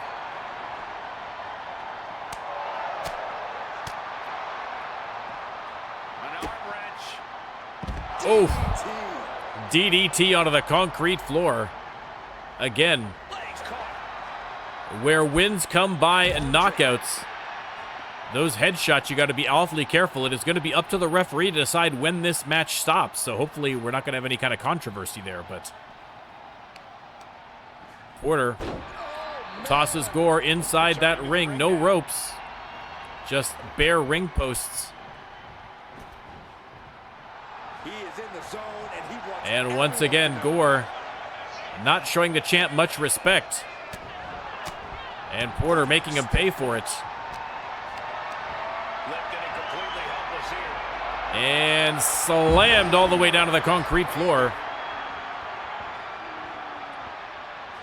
I mean, the referee wisely is observing from a safe distance, and I think that's the only way to be involved in a match like this. And now Porter, pump handle driver. Unbelievable. Gore still hanging in there. Driving those elbows into the midsection. Drop kick from behind. And trying to bring him over for the power bomb, but Wes Porter says no thank you. Tosses him aside. Mr. Big, welcome in. Maybe we'll see Tombstone tonight. Who knows? It is up to the Wheel of Destiny. But welcome in. Everybody check out Mr. Big H, by the way, too. Runs a great promotion as well over on his channel.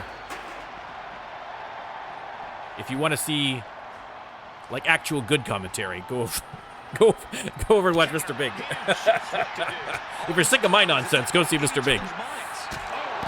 Big boot to the face there for Wes Porter. But Gore up and raging. Setting up Porter. Counter from Wes Porter. Drags him back to the ring, but Gore says, no, sir. Nice block there from Gore.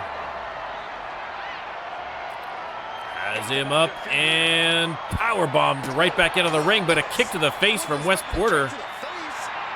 And Porter says, bring it on, let's go. Big combo from Porter, but Gore catches the foot, sweeps him down to the mat. Again, the All-Star Championship on the line here. Gore has him up and boom! Oh my God!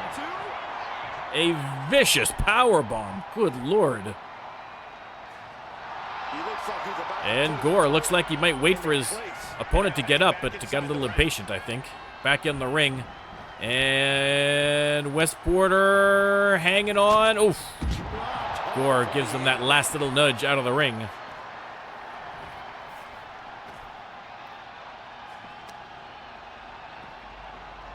Has him up. And boom. Oh my God.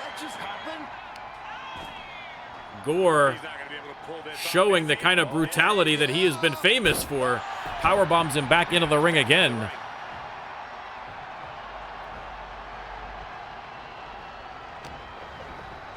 And Porter hurled again down to the concrete floor.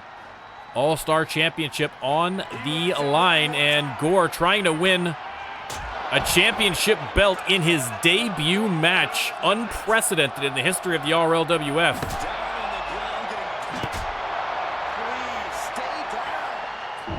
And that's it, he's done it. Wins it with a sledgehammer to the back, and Gore is your new All-Star Champion.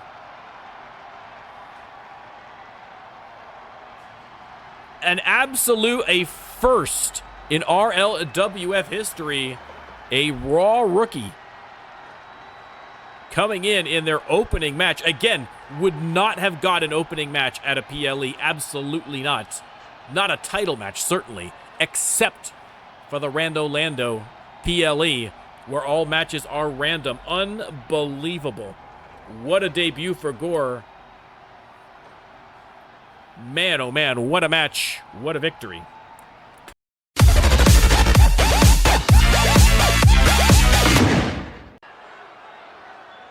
All right, once again, the Rando Lando Wheel of Destiny has decided that a tag team championship is going to be decided by a triple threat Hell in a Cell match. We already saw Tonga and Mahler take the women's tag team championship earlier on such a match.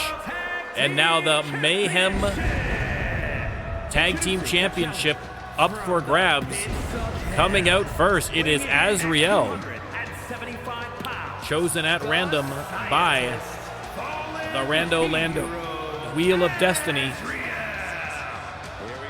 former All-Star champion, Fallen Hero Azrael, not a tag team performer. But listen, for a belt on the line, he'll give it a shot. But curiously, his partner, as chosen by the Rando Lando Wheel of Destiny, already one half of an existing team.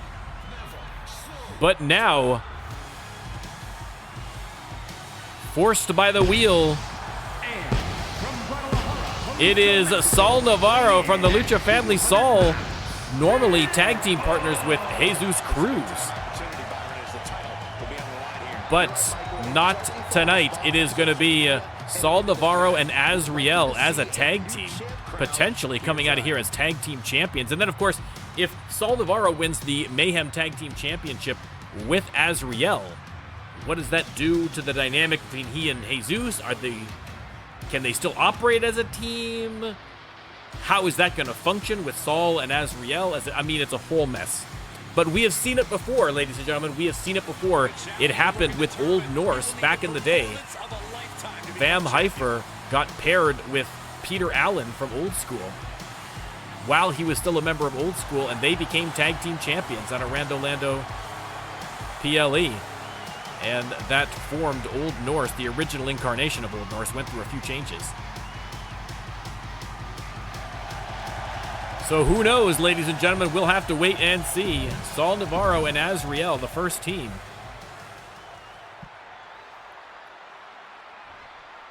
And, ironically, the next team, ladies and gentlemen, it is indeed Old School.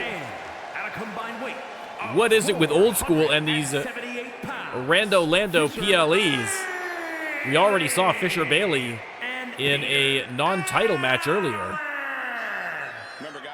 And now here with his partner, Peter Allen. They have only just come to Mayhem. This week was their first match on Mayhem after having been traded to Mayhem from Shock, and so they may immediately just go straight to the championship, which would be, I believe, their 5th championship. Unbelievable. Hero Cult, welcome in.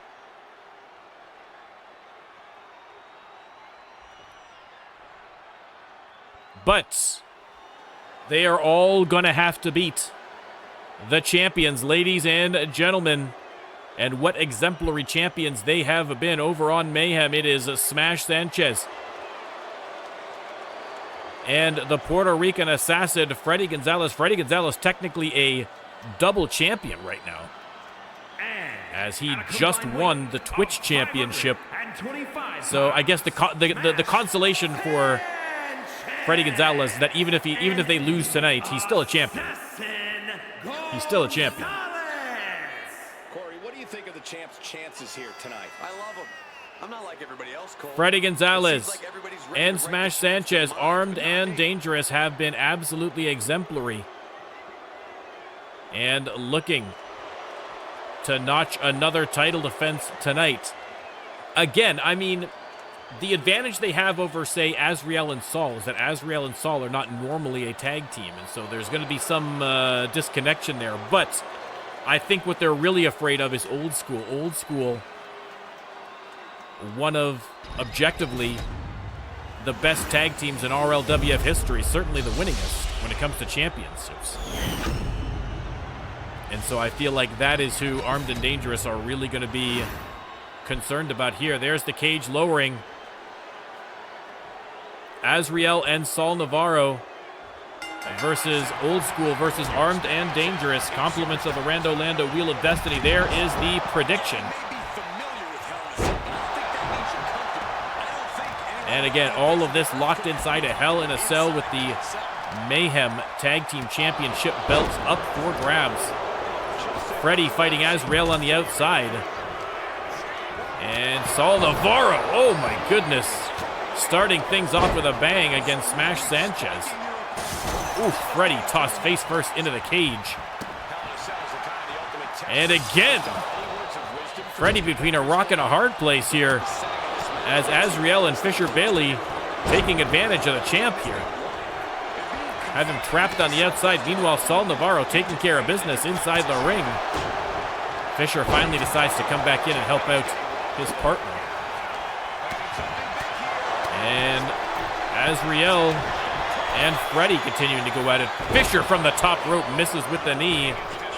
Peter Allen ejected right at the feet of Freddie Gonzalez, but I think he's more interested in heading back inside that ring. But he's going to take the long way around. There's a pinfall by Smash Sanchez. Broken up by Peter Allen.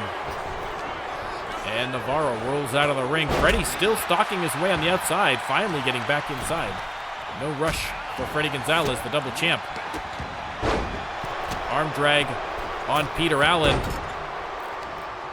as Fisher Bailey locks in the overly long wrist lock.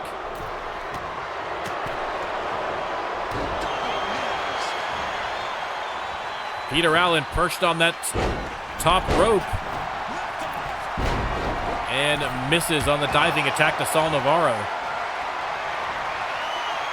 Springboard from Freddie, the drop kick misses. Fisher Bailey ejected from the ring by Smash Sanchez. And Smash Sanchez also ejected, this time by Azriel. Oh, I just saw the tweet redemption for Max. We will get to that in the next break. Again, if you're watching this on YouTube, not only do you miss all the witty repartee that happens between matches by not coming to the live stream, you also miss the opportunity to feed my cat treats. Oh, Fisher Bailey launched into the cage over and over again by Smash Sanchez. Inverted suplex from Azriel, nicely done on Freddie Gonzalez. Now turns attention to Peter Allen, but Peter Allen has him up and powerbombs him. Absolute pandemonium. Ooh, Azriel may be updating his gear. Love to see it. Pinfall by both members of Old School, broken up by Saul Navarro. Neck breaker from Smash Sanchez on Peter Allen. And he's not done yet, has him up, and oh my goodness, a vicious powerbomb. The incredible raw power of Smash Sanchez, absolutely a key component of their success as champions. Irish whip by Fisher Bailey into the spine buster.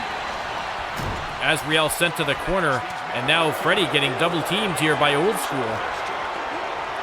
That's exactly the kind of teamwork that I'm sure that Armed and Dangerous were a little concerned about when it comes to Old School. Irish whip from Saul, but countered by Freddie, or by Fisher rather.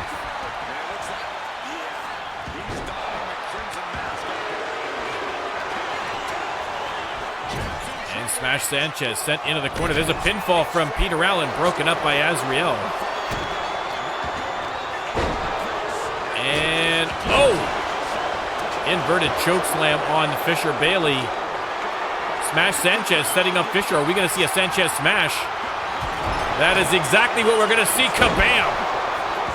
Right on the logo. Smash Sanchez goes for the pin, but broken up by Peter Allen and Saul Navarro at the same time. Azriel, tombstone pile driver on Freddie Gonzalez, goes for the pin. Smash Sanchez right there to save his partner. Absolute pandemonium inside the ring.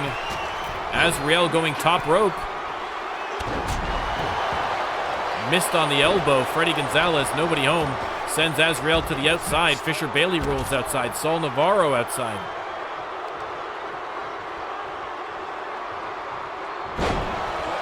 Peter Allen alone against both members of Armed and Dangerous and holding his own.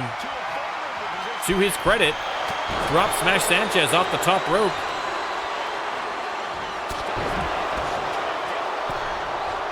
Navarro back in the ring, running around, but got caught by Smash Sanchez.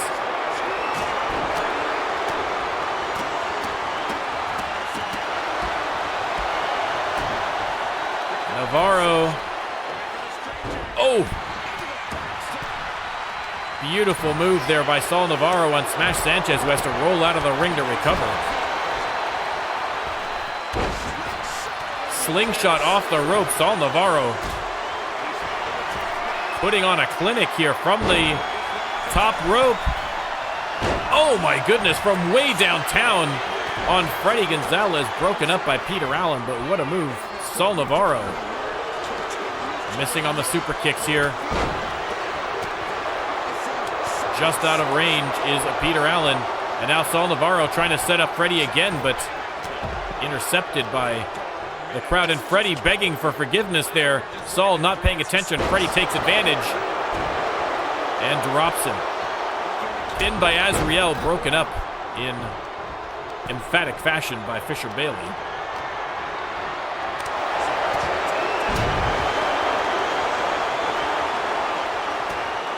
Bailey, a few shots to the ribs there for Azriel before hitting the suplex.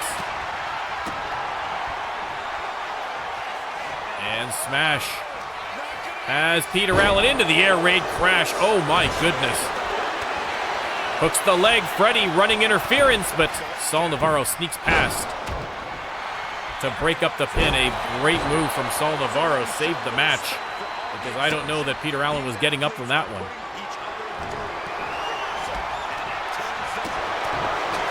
Smash Sanchez continuing his attack on Peter Allen. Saul Navarro has Freddy Gonzalez and Azriel and Fisher Bailey going at it. Navarro hits the cutter from the springboard. Electric chair drop from Smash Sanchez. And boom. Tilt-a-whirl DDT from Saul Navarro. Saul Navarro has been great in this match.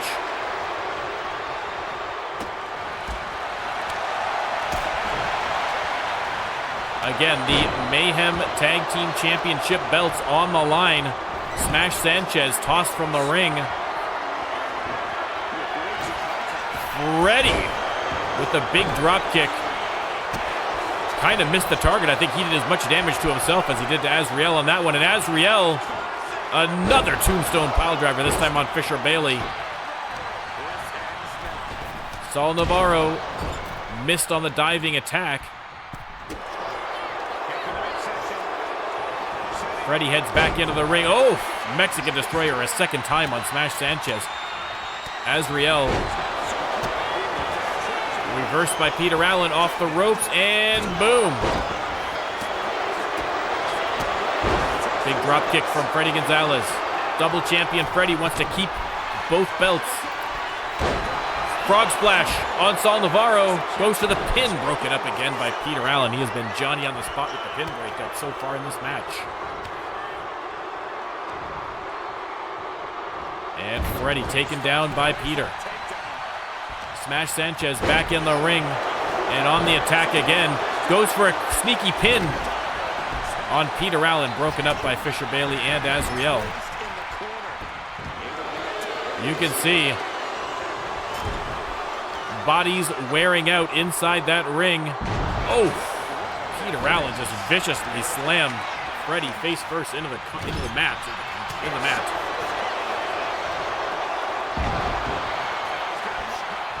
Sanchez with a fall away slam on Saul Navarro.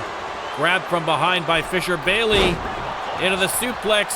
Big elbow from the second rope on from Peter Allen. Fisher Bailey with the suplex on Freddy. Old School cleaning up right now. Oh, this could do it. Submission hold on Smash Sanchez. Broken up by Saul Navarro. That might have been it, ladies and gentlemen. I think a submission might do it. Pump handle backbreaker by Freddy Gonzalez. Azriel split open on that move from Fisher Bailey, but that is broken up by Freddy. Oh, Smash Sanchez. Just smashed Peter Allen Sanchez's. Oof, baby. Listen, you got to do what you got to do if you want to win the match, I suppose. But man, oh man. Pinfall from Smash Sanchez. Dirty pin. But Navarro able to kick out somehow. And another Sanchez smash on Fisher Bailey. Doesn't go for the pin. Knows there's too many bodies in there. Freddy Gonzalez going top rope. Hits the elbow. He's going to go top rope again. Frog splash on Fisher Bailey. Hooks the leg. This could be it. Oh, Azriel breaks it up at the last second. So close. So close. Azriel rolls over Peter Allen. Was hoping nobody would notice, but Freddy Gonzalez did. And now Freddy. Drops him to the mat. Drop kick to Old School, and now it's Armed and Dangerous. Showing why they're champs. Coming on strong here. Elbow drop to Azriel, and he's going to continue.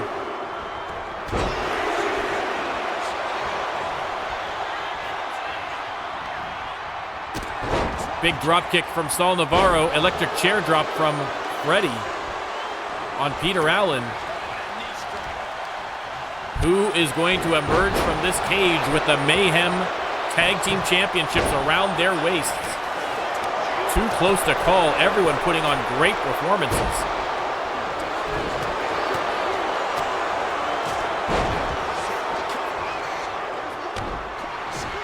Navarro with the corkscrew moonsault on Gonzalez, and then right into the side headlock there from Fisher Bailey. And now Smash Sanchez setting up Azriel for the gutbuster. Fisher flattens him with a clothesline. Old School, the last two standing right now, but they've got to take advantage of it. Reverse elbow drop from the ropes. Pin broken up by Saul Navarro. Navarro doing a great job keeping the pins in check as well. Keeping his team in it.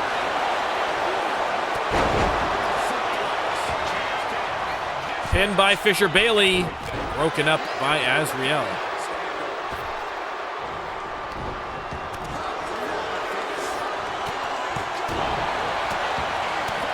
Fisher unloading on Gonzalez. But Freddy Gonzalez fighting back. Grabbed from behind by Peter Allen. And thought he was going to powerbomb him, but he's going to drop him off the top rope. Old School in the ring. I mean, again, an opportunity here. Smash Sanchez and Azriel fighting it out on the outside.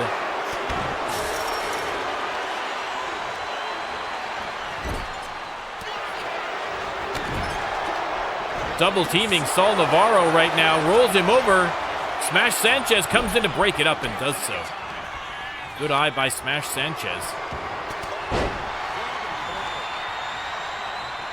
Azriel with the side slam on Freddy Gonzalez. But Old School starting to pull away with it here.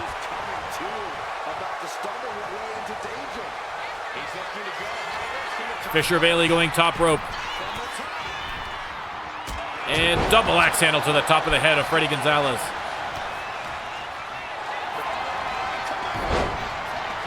Kimura lock locked in there by Fisher Bailey. No one's noticed that Peter Allen trying to keep everybody away, but again, Saul Navarro sneaks past the defenses to break it up.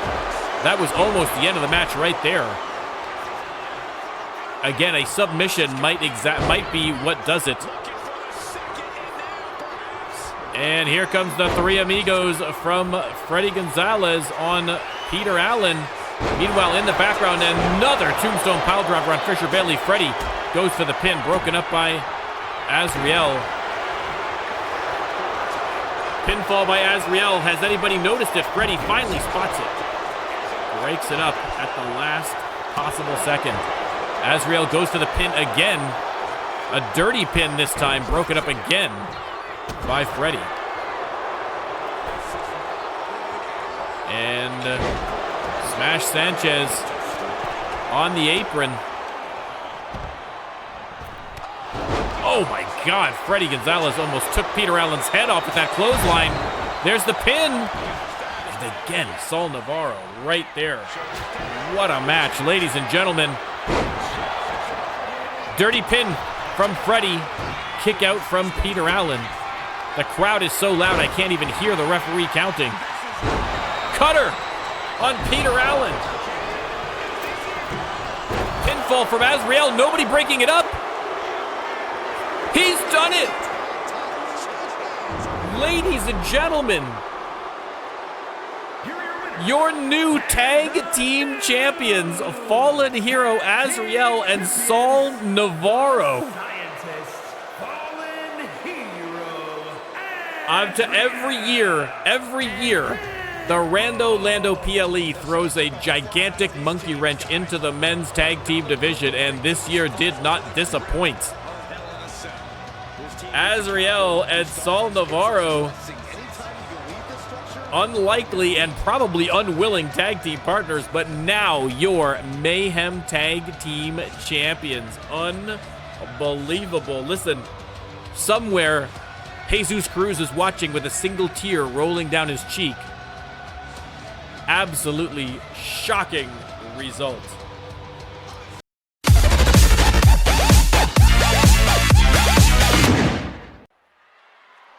All right, ladies and gentlemen, a no-holds-barred match for the World Championship, and the Rando Lando Wheel of Destiny has selected the ultimate underdog. What a story. JoJo bounced around from promotion to promotion, could not get a cut. He's still wearing his the free t-shirt he got at the RPW from the Performance Center, just because I'm assuming he maybe can't afford another one. I don't know. But came to the RLWF, somebody took pity on him and gave him a conditional contract, and now, thanks to the graces of our Lord and Savior Rando Lando, he is given an opportunity to challenge Braden Storm for the World Championship in a 1v1 no-holds-barred match. But fresh off his title defense against you last night, it is King Storm, according to his butt. It is a new look of Braden Storm, your world champion, looking to extend the Storm era with a victory here against JoJo. Braden Storm has been talking a lot of talk, but he's also, to his credit, been walking a lot of walk. I mean, a loss tonight against underdog JoJo would be a huge blow to the already overinflated ego of Braden Storm. But that is going to be a tough call for JoJo. Braden Storm, an excellent superstar and a more than deserving world champion. Hey, there he is. There's RK. Braden Storm versus JoJo for the World Championship. Let me start the prediction. You can let me know who you think's coming out on top. Again, JoJo always kind of playing catch up with the other superstars. Not quite on their level. Kind of lucky to have a contract, quite frankly, but what an opportunity. Listen, the kid, the one thing you can never say about JoJo is that he lacks heart. That is his number one thing. That is what the fans connect with. Can you win a championship on heart alone? We will find out, ladies and gentlemen. We will find out. Quick pin by Braden, disrespectful of JoJo. JoJo, to his credit though, giving it his all.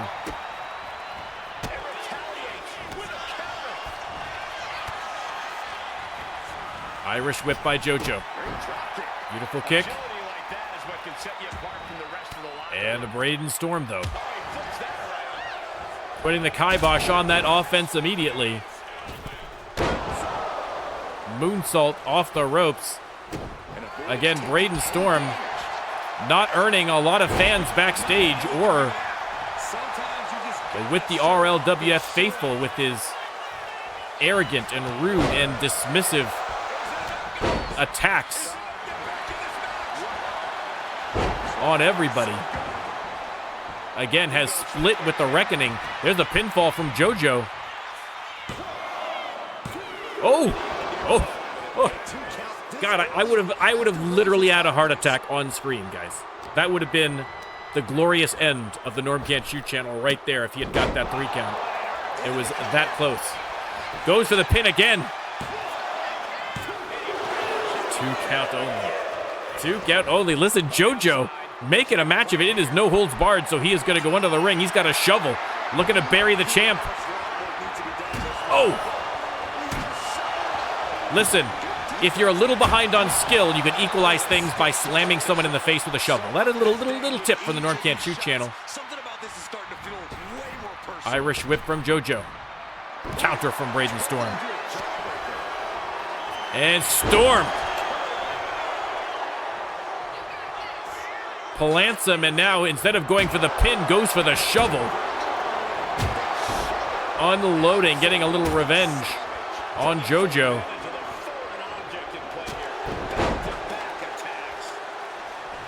And Storm, I mean, again, the humiliation. Storm, after all of Storm's bravado over the last week, if he lost to JoJo, I don't know if he can show his, he might have to leave the RLWF. From the top rope. Hooks the leg. Is that going to be it already for JoJo? Oh, whoa, whoa, whoa, whoa, whoa, whoa, whoa, whoa. You can't ask for a closer one than that. JoJo. Oh, face first onto the shovel. Oh, no. The fans absolutely going crazy. Hooks the leg. Are we going to see a new world champion? No, not even a 1 count. A 1 count only. Oh, my God. JoJo. I mean, in every match, JoJo gives 110%. I think he must be up to about at least 152% at this point. I don't know how much higher he can get. Uppercut in the corner. And again, another crossroads from Braden Storm. He's going to go top rope. Changes his mind as he saw JoJo getting to his feet, but that's enough for JoJo to sneak in there with a kick to the face. Oh, Storm gets the legs up. Dodge. Dragon twist cutter. We saw how effective that was for the Ninja in his match. Pin on top of the shovel. 1, 2. Oh. And JoJo fired up, the crowd going absolutely bananas. Oh. Big neck breaker.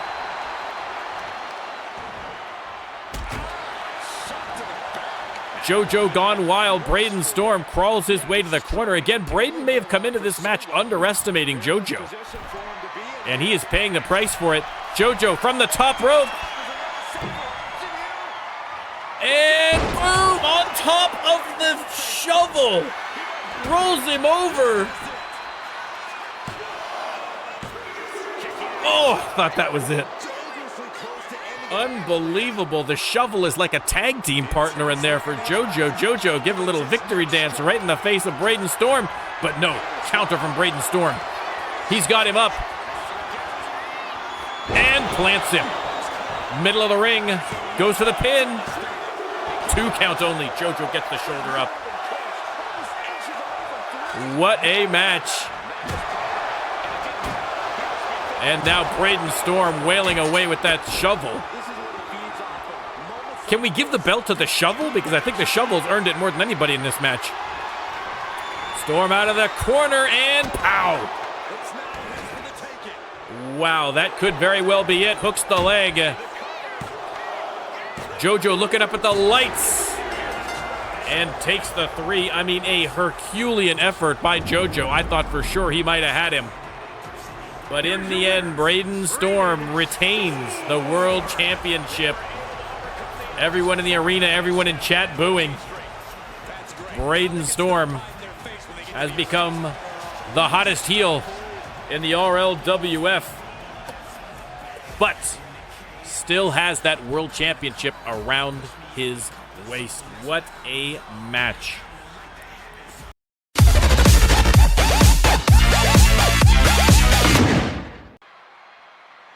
All right, ladies and gentlemen, the Global Championship on the line, and unbelievably,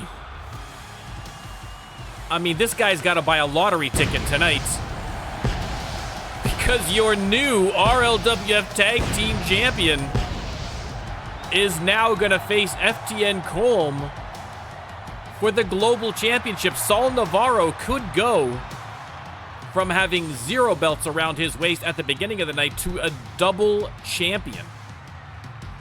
This is absolutely mental. Champion versus champion contest is scheduled for one fall. Saul Navarro from Guadalajara, Jalisco, Mexico, weighing in versus FTN Colm. No stipulations on this one, just a regular 1v1 match. A good old-fashioned championship match. Saul Navarro with an incredible opportunity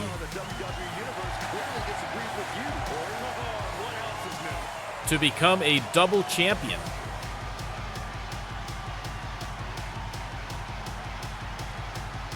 Oh, I think I might have forgot to make this a championship match. We'll see. We'll see. I think I may have forgot that. But he will be the champion regardless, whether there's an animation or not. My apologies. I don't want to go back and fix it now. It's fine. It's fine. But here he comes, ladies and gentlemen. Your global champion, FTN Colm.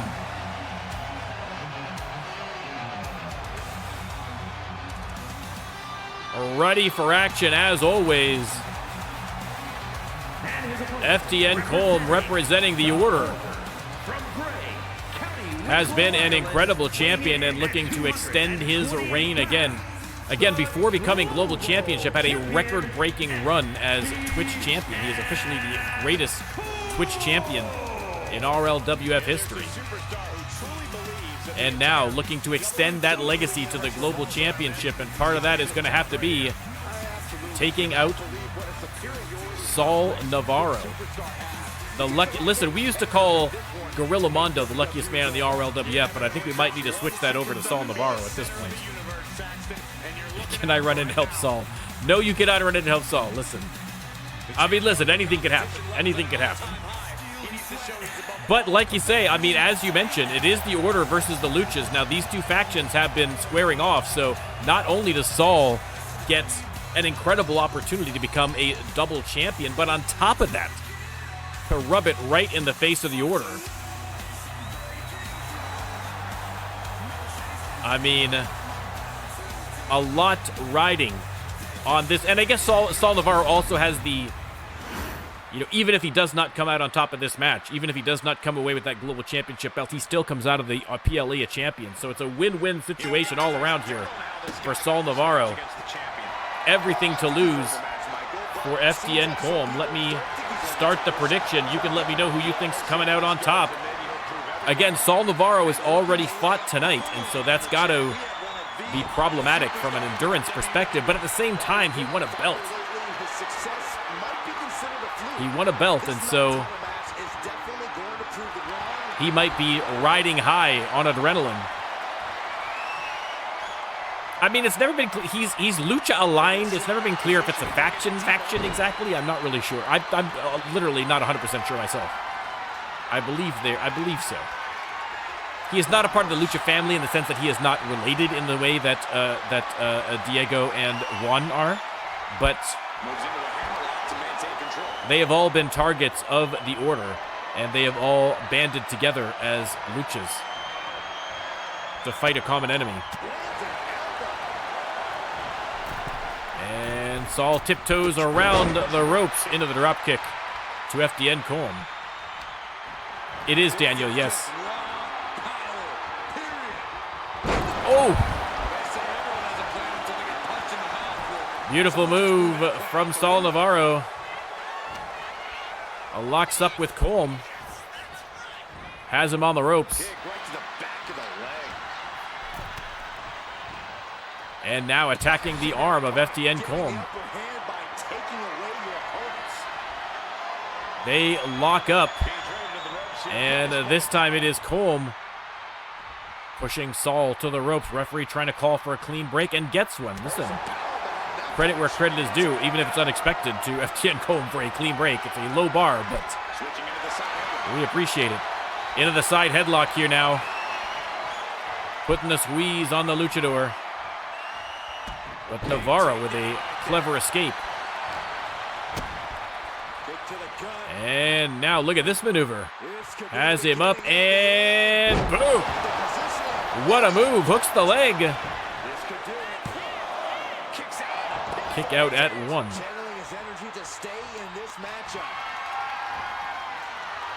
Navarro has him up and power slammed right onto the logo.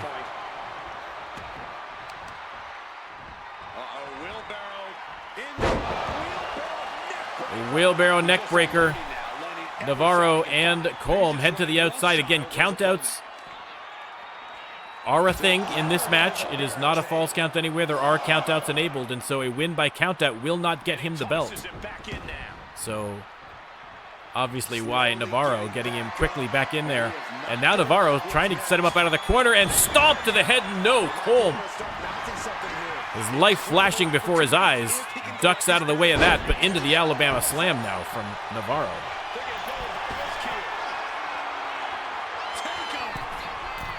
And, oh, no, missed on the top rope maneuver. Welcome, Black Blaze. No spoilers, guys, for Blaze. No spoilers for Blaze. It's going well. We've only got 2 more matches to go. The Victory Championship match coming up next.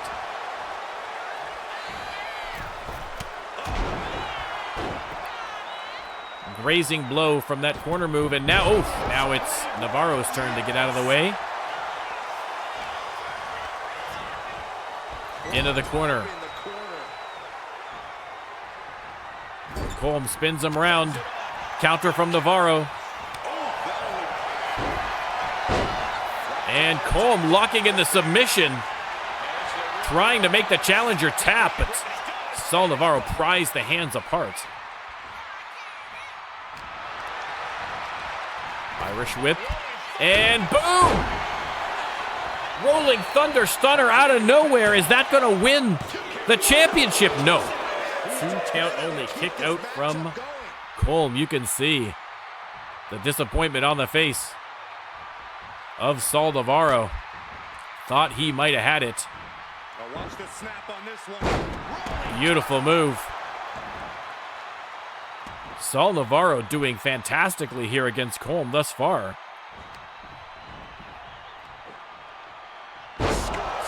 There's the scoop slam. From the second rope, Saul Navarro, oh, came up just short. Colm rolled over once, and I think that put him just out of range. But Navarro setting up out of the corner all the same.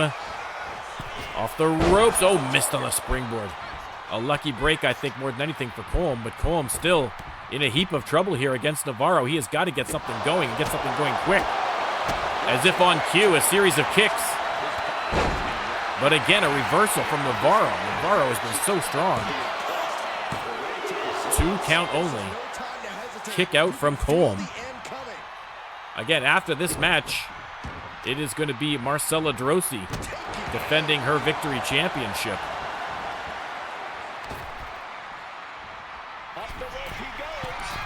Top rope. Nobody home. Colm gets out of the way in time.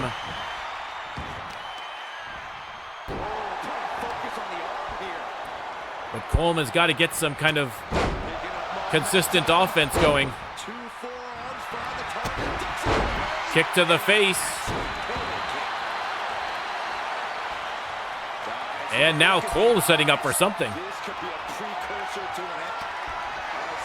And boom. Crossroads from Colm. Is that enough to put him away? 1-2, no. Kick out from Navarro.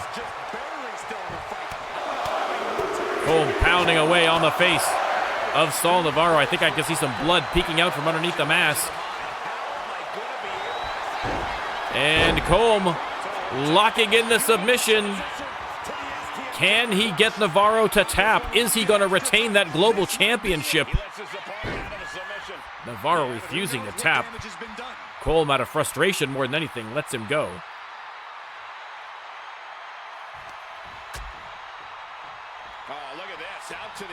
On the apron, up and drops him back first across the apron. Again, Colm, no rush to get back in for Colm, really. Although he's tossed back in immediately by Navarro. Again, because a count-out victory for Navarro is not going to get him the belt. Into the corner he goes. Counter. Boom from the top rope. Flying forearm. Hits its target. Colm top rope again. Navarro slow to his feet and but sidesteps the cross body. Oh! That is not how arms are supposed to bend. Navarro hits the moonsault. From the middle rope. Connects. Leg hooked. Are we going to see a new global champion? No, not yet. Not yet. Kick out from Colm. Super kick from Saul Navarro. On the second rope. Hits it again.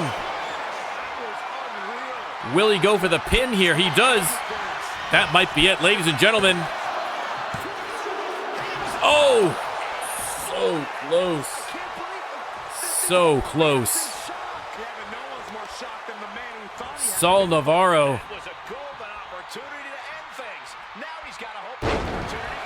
trying to emerge as global champion. No surprise that what we're witnessing is trending. And now slowing things down a little bit, setting him up. Missed off the ropes. Do it for Mexico. Oh no, Colm locks in another submission hold. Does he have what it takes to hold out? He does. Intestinal fortitude on the part of Saul Navarro.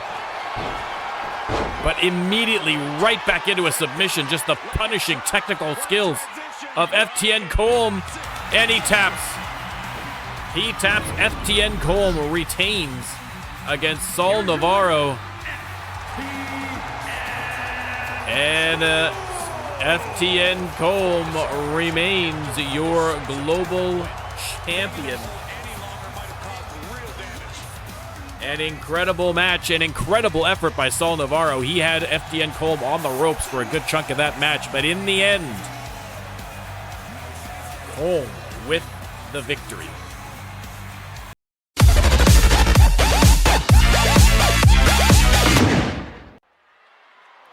All right, the last title shot of the night. It is going to be the Victory Championship, which has been held by the unstoppable Marcelo Drossi.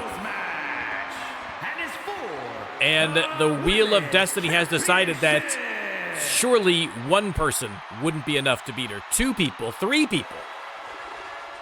It is going to be a 4-woman first blood elimination match. And coming out first, ladies and gentlemen. Coming out first, your new women's tag team champion. It is Tonga. And again, Tonga, much like Navarro, can come out of this with, come into the match, into the night with 0 belts and come out with 2. A great opportunity for Tonga, but again, a tough road to hoe here with you've got a fatal 4-way first blood elimination match. She has got to hope that forehead holds up.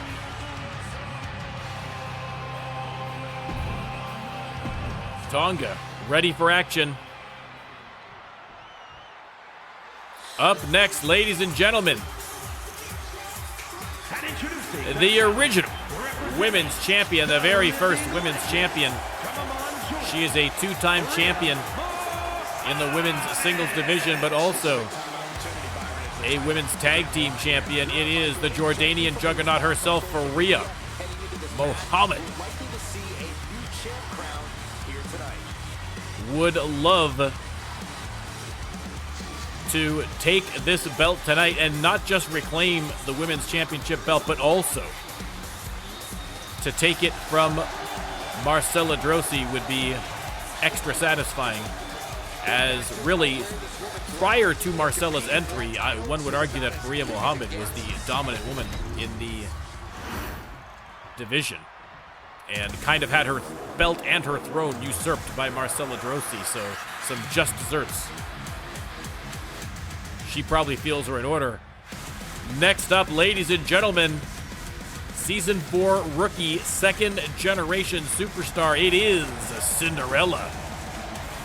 Cinderella has had a number of tangles already with Marcella Drossi. And introducing the challenger from Asgard. And she has proved time and time again that she can hold her own against Marcella, but hasn't quite been able to snag that belt, much like much of the rest of the division. Marcella with a vice grip on that Victory Championship, and they are trying to pry it from her tonight. Again, fatal four-way first blood elimination, so the only way to eliminate your opponents is to make them bleed. And the last woman standing is going to be your Victory Champion. It's about more than becoming champion. It's about respect.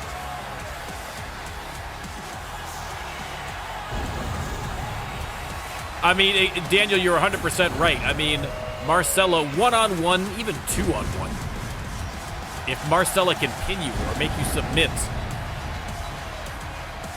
you know, it is a lot more in her control. But here, I mean, just a stray boot to the head can cause you to split your head. Do you know what I mean? A lot more up to chance in a match like this. So Marcella is going to have to really be careful if she wants to retain that belt.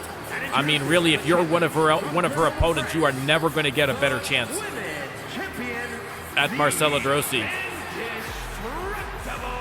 Drossi making her way to the ring with that Victory Championship slung over her shoulder. The unstoppable Marcella Drossi. Will she be stopped tonight?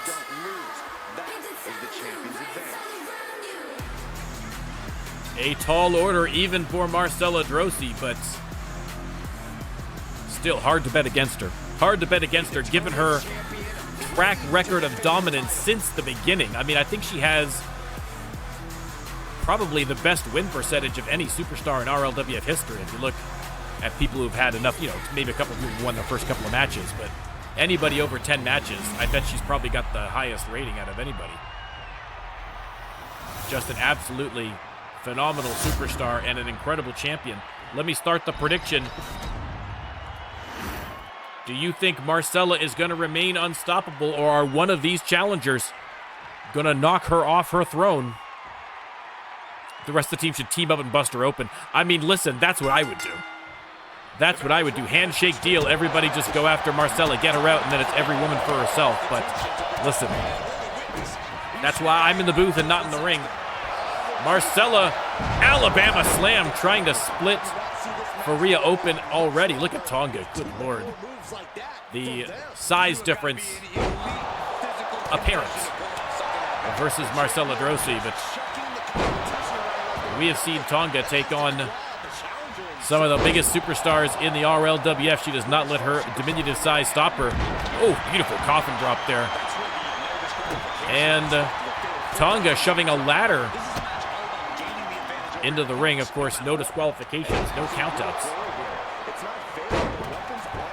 Side Russian leg sweep from Tonga. And Faria with one of her patented backbreakers. Oh, 100%. I mean, at some point we may make a Hall of Fame for the RLWF. We've had a lot of people that are no longer in the RLWF that you could probably make a Hall of Fame for. We shall see. Ooh, big right hand from Tonga fells Faria. Suplex from Cinderella on Tonga. Marcella now on the attack on Cinderella. Has her up, and boom. Oh, beautiful running bulldog from Faria, but that's the right idea. Oh, and look at this. Tonga with the guitar. I mean, listen, that's a great equalizer. Oh, brutal move from Marcella flattens poor Tonga. And Faria clotheslines Marcella to the outside, grabs the guitar and smashes it over the head of Cinderella. Cinderella's head thankfully staying intact. Marcella showing off the gun show and Cinderella taking advantage. Faria going top rope. Flexes the muscles. Tonga on her feet and Faria with a double axe handle across the head, but no blood. Faria locking in a submission hold, but no submissions obviously in this match. And Tonga, backbreaker on Marcella. Wheelbarrow arm drag on Faria. Tonga doing very well for herself. Cinderella throws a garbage can into the ring. Again, this is not only a first blood match, but also an elimination match. So you have got to outlast all of these ladies. Beautiful reversal. Tonga splits open Faria Mohammed on that reversal into the DDT, and Faria Mohammed, the first elimination. Unbelievable. Again, Tonga already has won the Women's Tag Team Championships tonight.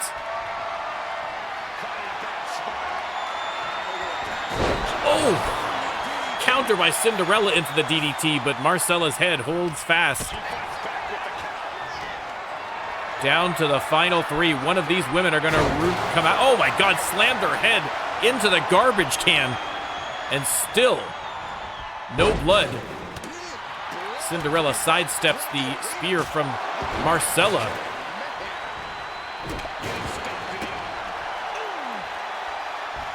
Unbelievable that Faria Mohammed is the first. But this is what Daniel was talking about. I mean, it's a first blood match.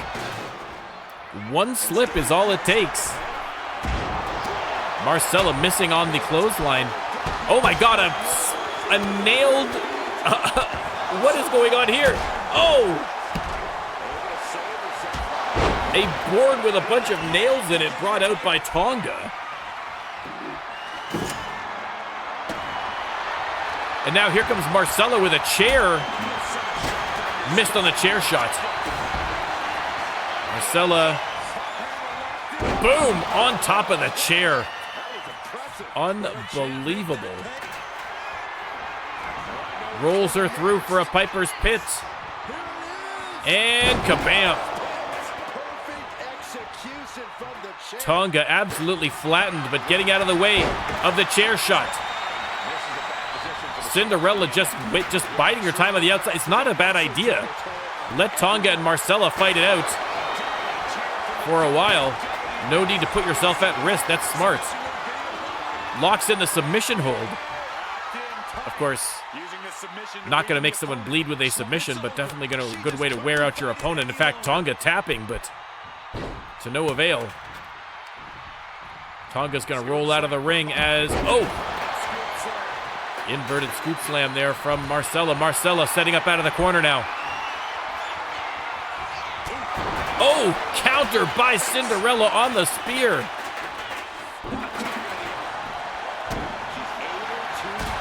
Victory championship on the line. Cinderella with the chair. Tonga back in the ring. Head scissors, DDT onto the spiked bat. And Tonga has eliminated another superstar. Cinderella is out. Oh, and there you go. Oh. Just like that. Marcella Drosy unstoppable again. Just as we were getting hyped up for Tonga taking out Marcella. Marcella Drosy gets the victory, and again, still forever your victory champion.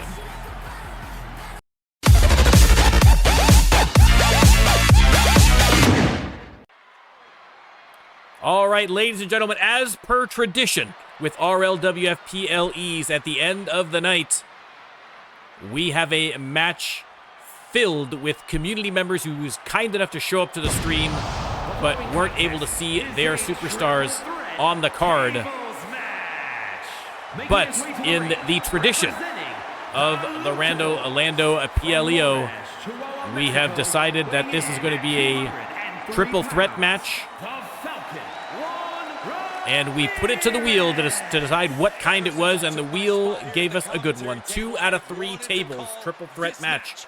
So the first of these 3 superstars to put someone through a table twice is going to come out a winner and get themselves a non-title match against the champion of their choice next week. So not an insignificant prize for the winner here. Again, I appreciate that my community members come out and support the channel night in and night out, and especially for a big night like a PLE. And this has been a long night. This has been a long night. And I want to thank everybody in chat. And this is literally the least that I can do for you. I mean, this is, I'm sure I could probably do more, but this is, we'll take it. We'll take it. Juan Ramirez, the Falcon. Coming out here first. And next up, ladies and gentlemen, it is Takuma. Takuma somehow even makes the balloon arm men somehow more menacing. Making his way to the ring. Listen, we know he can pick someone up and put them through a table. I think it'd be harder to stop Takuma from putting people through tables, quite frankly. 4 hours, 4.5 is average for. Well, I'm an old man, and I tire easily, and my back gets sore, and so I don't normally go for 4.5 hours. But listen, for a PLE, I'll hang in there. I'll hang in there, no problem. We'll do it. Although, I mean, I see, you know, like when you watch like DB or Moz or something like that, where they're streaming for like 4, 5, 6 hours. Oh my God, they're madmen, madmen. Hydrate, I'm sorry we couldn't get you. I'm sorry we couldn't get you in for this one here, but your debut will be soon. Your debut will be soon. We're all looking forward to it. And what a great way to end off the show with a little beep beep, I'm a sheep. Companion. Just recently losing that Twitch Championship belt, but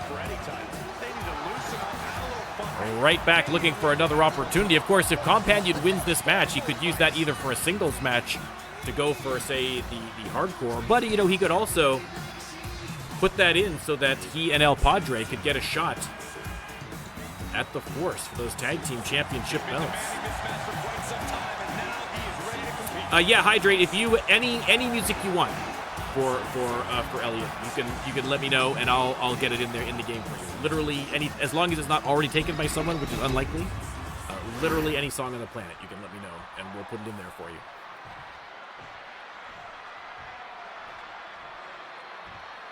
All right, here we go. 2 out of 3 tables match, triple threat.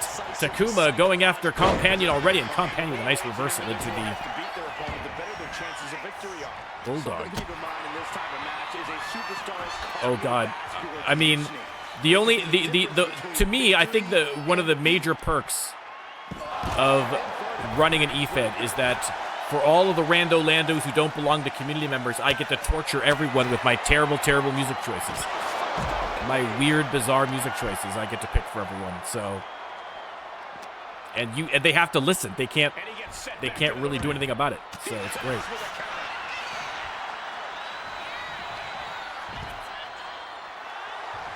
Takuma just waiting patiently in the ring as Companion and Juan Ramirez fighting it out on the outside into the announce desk.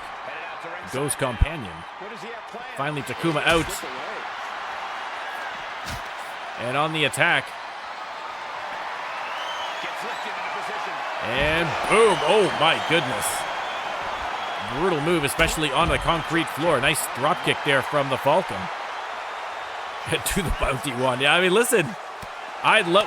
Could you imagine what a way to finish off? What a way to finish off the night if somebody could cash in on the bounty. He's right there on the table. He's right there on the table. If only it was cleared. The AI just does not want to do it. It's ridiculous. Ridiculous. Oh, drops the elbow. And Ramirez tossed into the ring. Companion fired up here, going after Takuma. And sends him into the ring as well. Table set up on the outside, nothing on the inside yet. Again, you have to put opponents through a table twice to win the match. Oof, big forearm to the face of Takuma. Here comes Companion. Oh, beautiful side effect. Companion fighting back against Takuma. Companion has been a bundle of energy so far, even more than usual. Beautiful move there from the Falcon. Coming off a big win last week against Dante Zane, getting a little revenge for his cousin.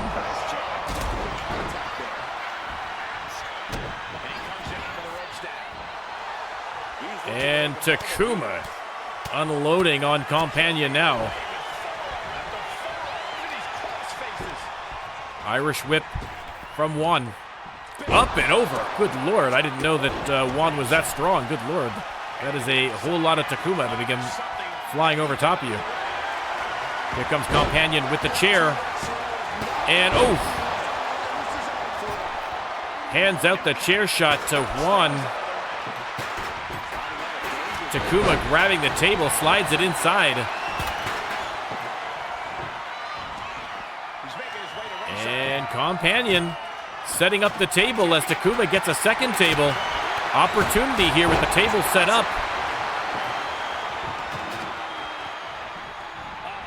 Takuma tossed from the ring.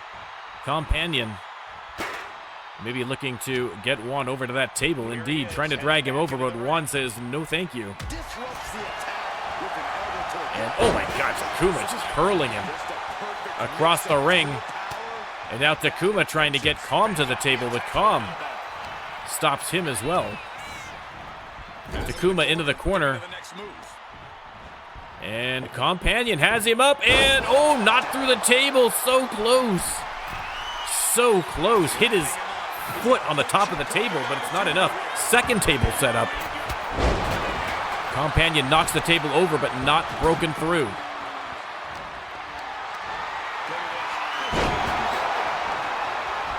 Takuma, a little wobbly there, out on his feet, finally shakes out the cobwebs. Grabs Ramirez from behind. Oh!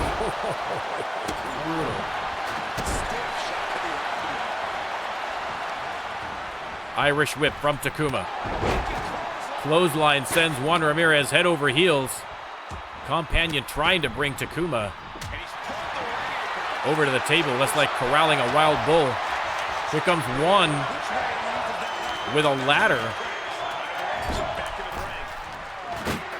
Table knocked over, and Takuma with the Alabama slam onto the chair. Companion grabs his face, and who could blame him? But then a Mexican destroyer on Takuma. Absolutely brutal match.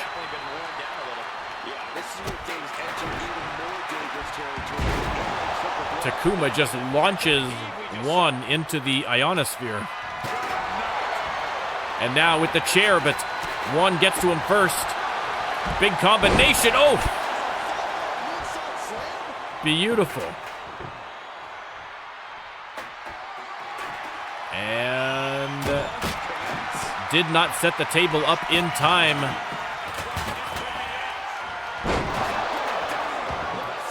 Takuma grabs the table. He's going to try and set it up. Companion prowling around on the apron. Salida del Sol from Juan, and Takuma has to roll out of the ring. Here comes CAW with the chair, and kablamo. Putting the boots to the Falcon.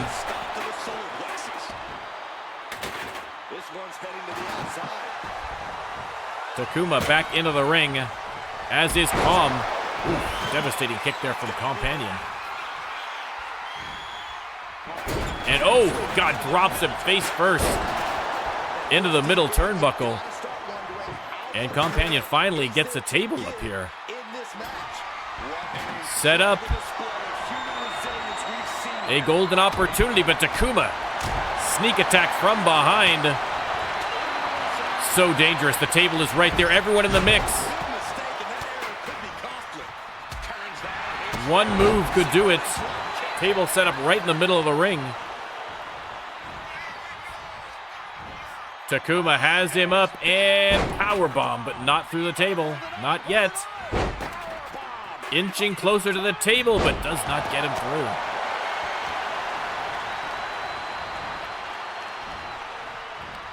Juan Ramirez, neck breaker,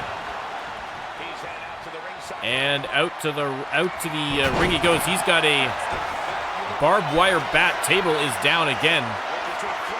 Again, a 2 out of 3 tables match. F10. Ramirez throws a barbed wire bat into the side of the face of Takuma. Listen, I think he's got enough going on there. He doesn't need any more scars. Thank you very much, Juan Ramirez.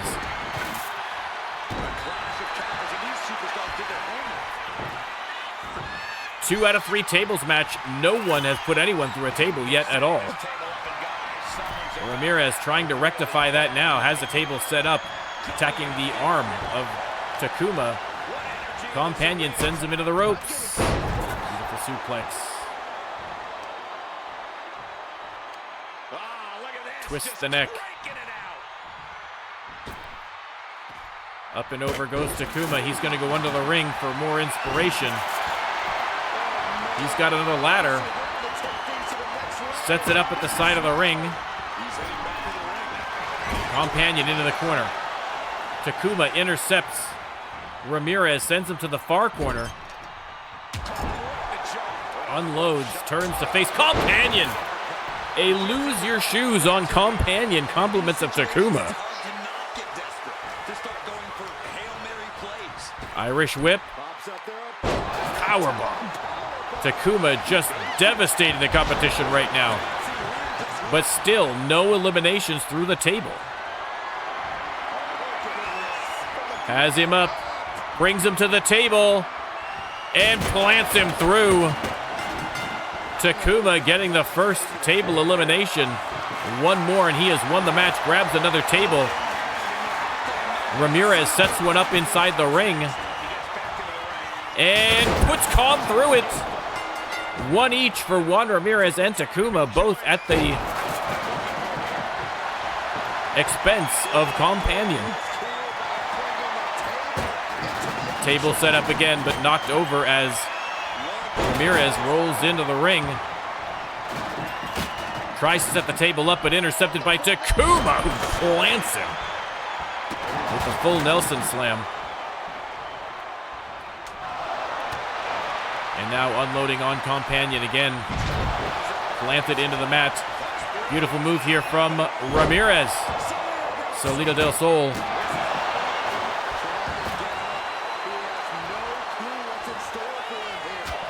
If Takuma or Ramirez get someone through a table, they have won this match. Ramirez with that barbed wire bat going to work. Companion wisely taking a little break outside, grabs the table from the outside, but Ramirez on the attack.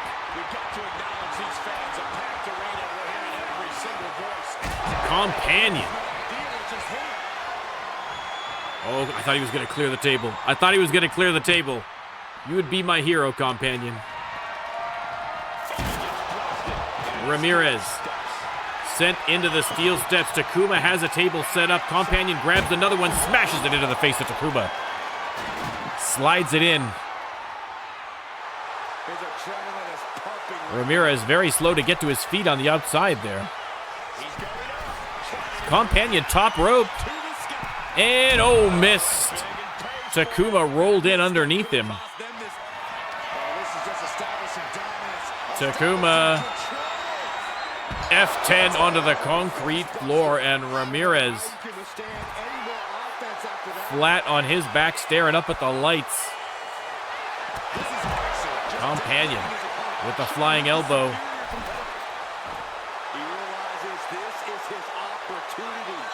And now from the apron, heads back inside the ring. Table knocked down. Juan Ramirez with another chair.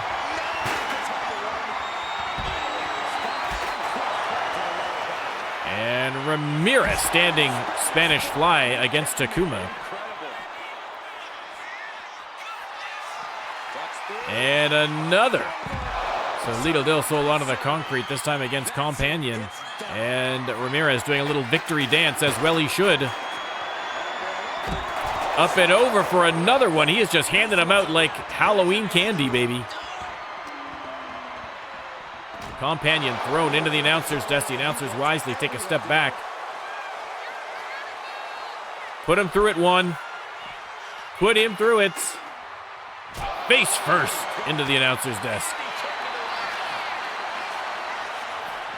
And now Ramirez sent into the announcer's desk.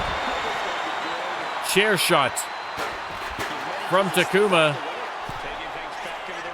A pile of broken tables and weaponry, and Takuma clears the deck. Again, it would count as a putting someone through a table if they go to the announcer's table. It's a way to win the match and also win yourself a title shot and a non-title shot. All in one fell swoop. Taking to the floor, and he's got no worries about the count. Everyone just exhausted. Companion puts the boots to Juan Ramirez. Takuma trying to get fired up inside the ring. This is how you punish your opponent. And he's in charge every minute of it. Heads outside. Takuma taking his time.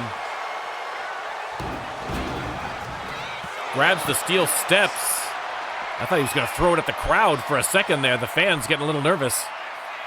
Oh, right into the face of Companion.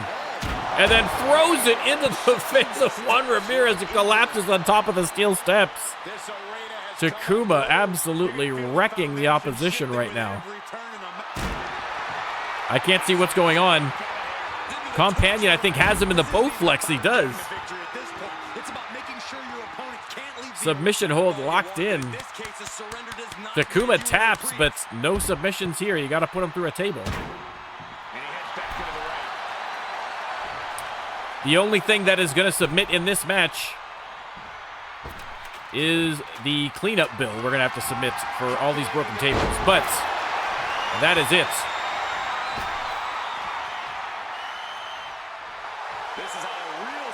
Companion prowling around the outside. Again, no tables set up, but that announcer's desk is bare. Com tries to grab the table, but intercepted. DDT from Takuma.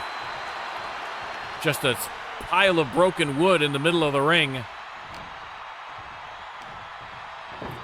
And Takuma, oh, beautiful reversal there.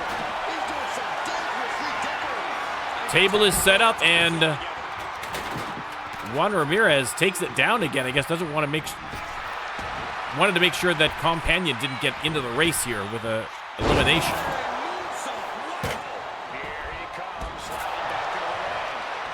Takuma back in the ring. Flying fists back him into the corner, and oh my God, just absolutely pummeling Juan Ramirez. Had the legs taken out from behind, though, by Companion. What a brutal match, ladies and gentlemen. Kick to the back. Companion slams the table into Juan Ramirez's face, sets it up. Takuma heading out of the ring. Table drops down. Again, there's so much debris and rubble, it's hard to keep the table up at this point. Another F10. Table almost set up there by Com, but oh my God, look at just the absolute brutality of Takuma, just pummeling. Companion ejects him. Takuma has all the time in the world now to set up that table. And he does so, but there's no one to put through it. Right now, Takuma ready as his opponents enter the ring. Companion fighting for his life. He needs to get... He is behind here. He needs 2 eliminations. Oh, another lose your shoes to companion. Takuma has him up and boom, through the table. Your winner, ladies and gentlemen, Takuma, getting the victory and getting a non-title match against the champion of his choice. We will have to wait and see who he decides to take on this week. But listen, that is going to do it, ladies and gentlemen, for the Rando Lando PLE-O. What an incredible finish to an incredible night of RLWF action. Thanks again to everybody who stopped by and participated. No, you can't fight Marcella, Takuma. No, you can't fight Marcella. Although I don't know that you could take her, to be honest. I don't know if I'd be asking for that fight. Listen, a great match. Thank you to everybody who showed up. Thank you to everybody who dropped follows and subs, who cashed in channel points to feed my cat, which is great. And listen, an incredible night. We will have this up on YouTube soon. If you're watching this in the future on YouTube, don't forget to like and subscribe. Leave a comment below for what your moment of the night was. And we will be right back at it on Monday with more Mayhem. So thanks, everybody. I will see you next time.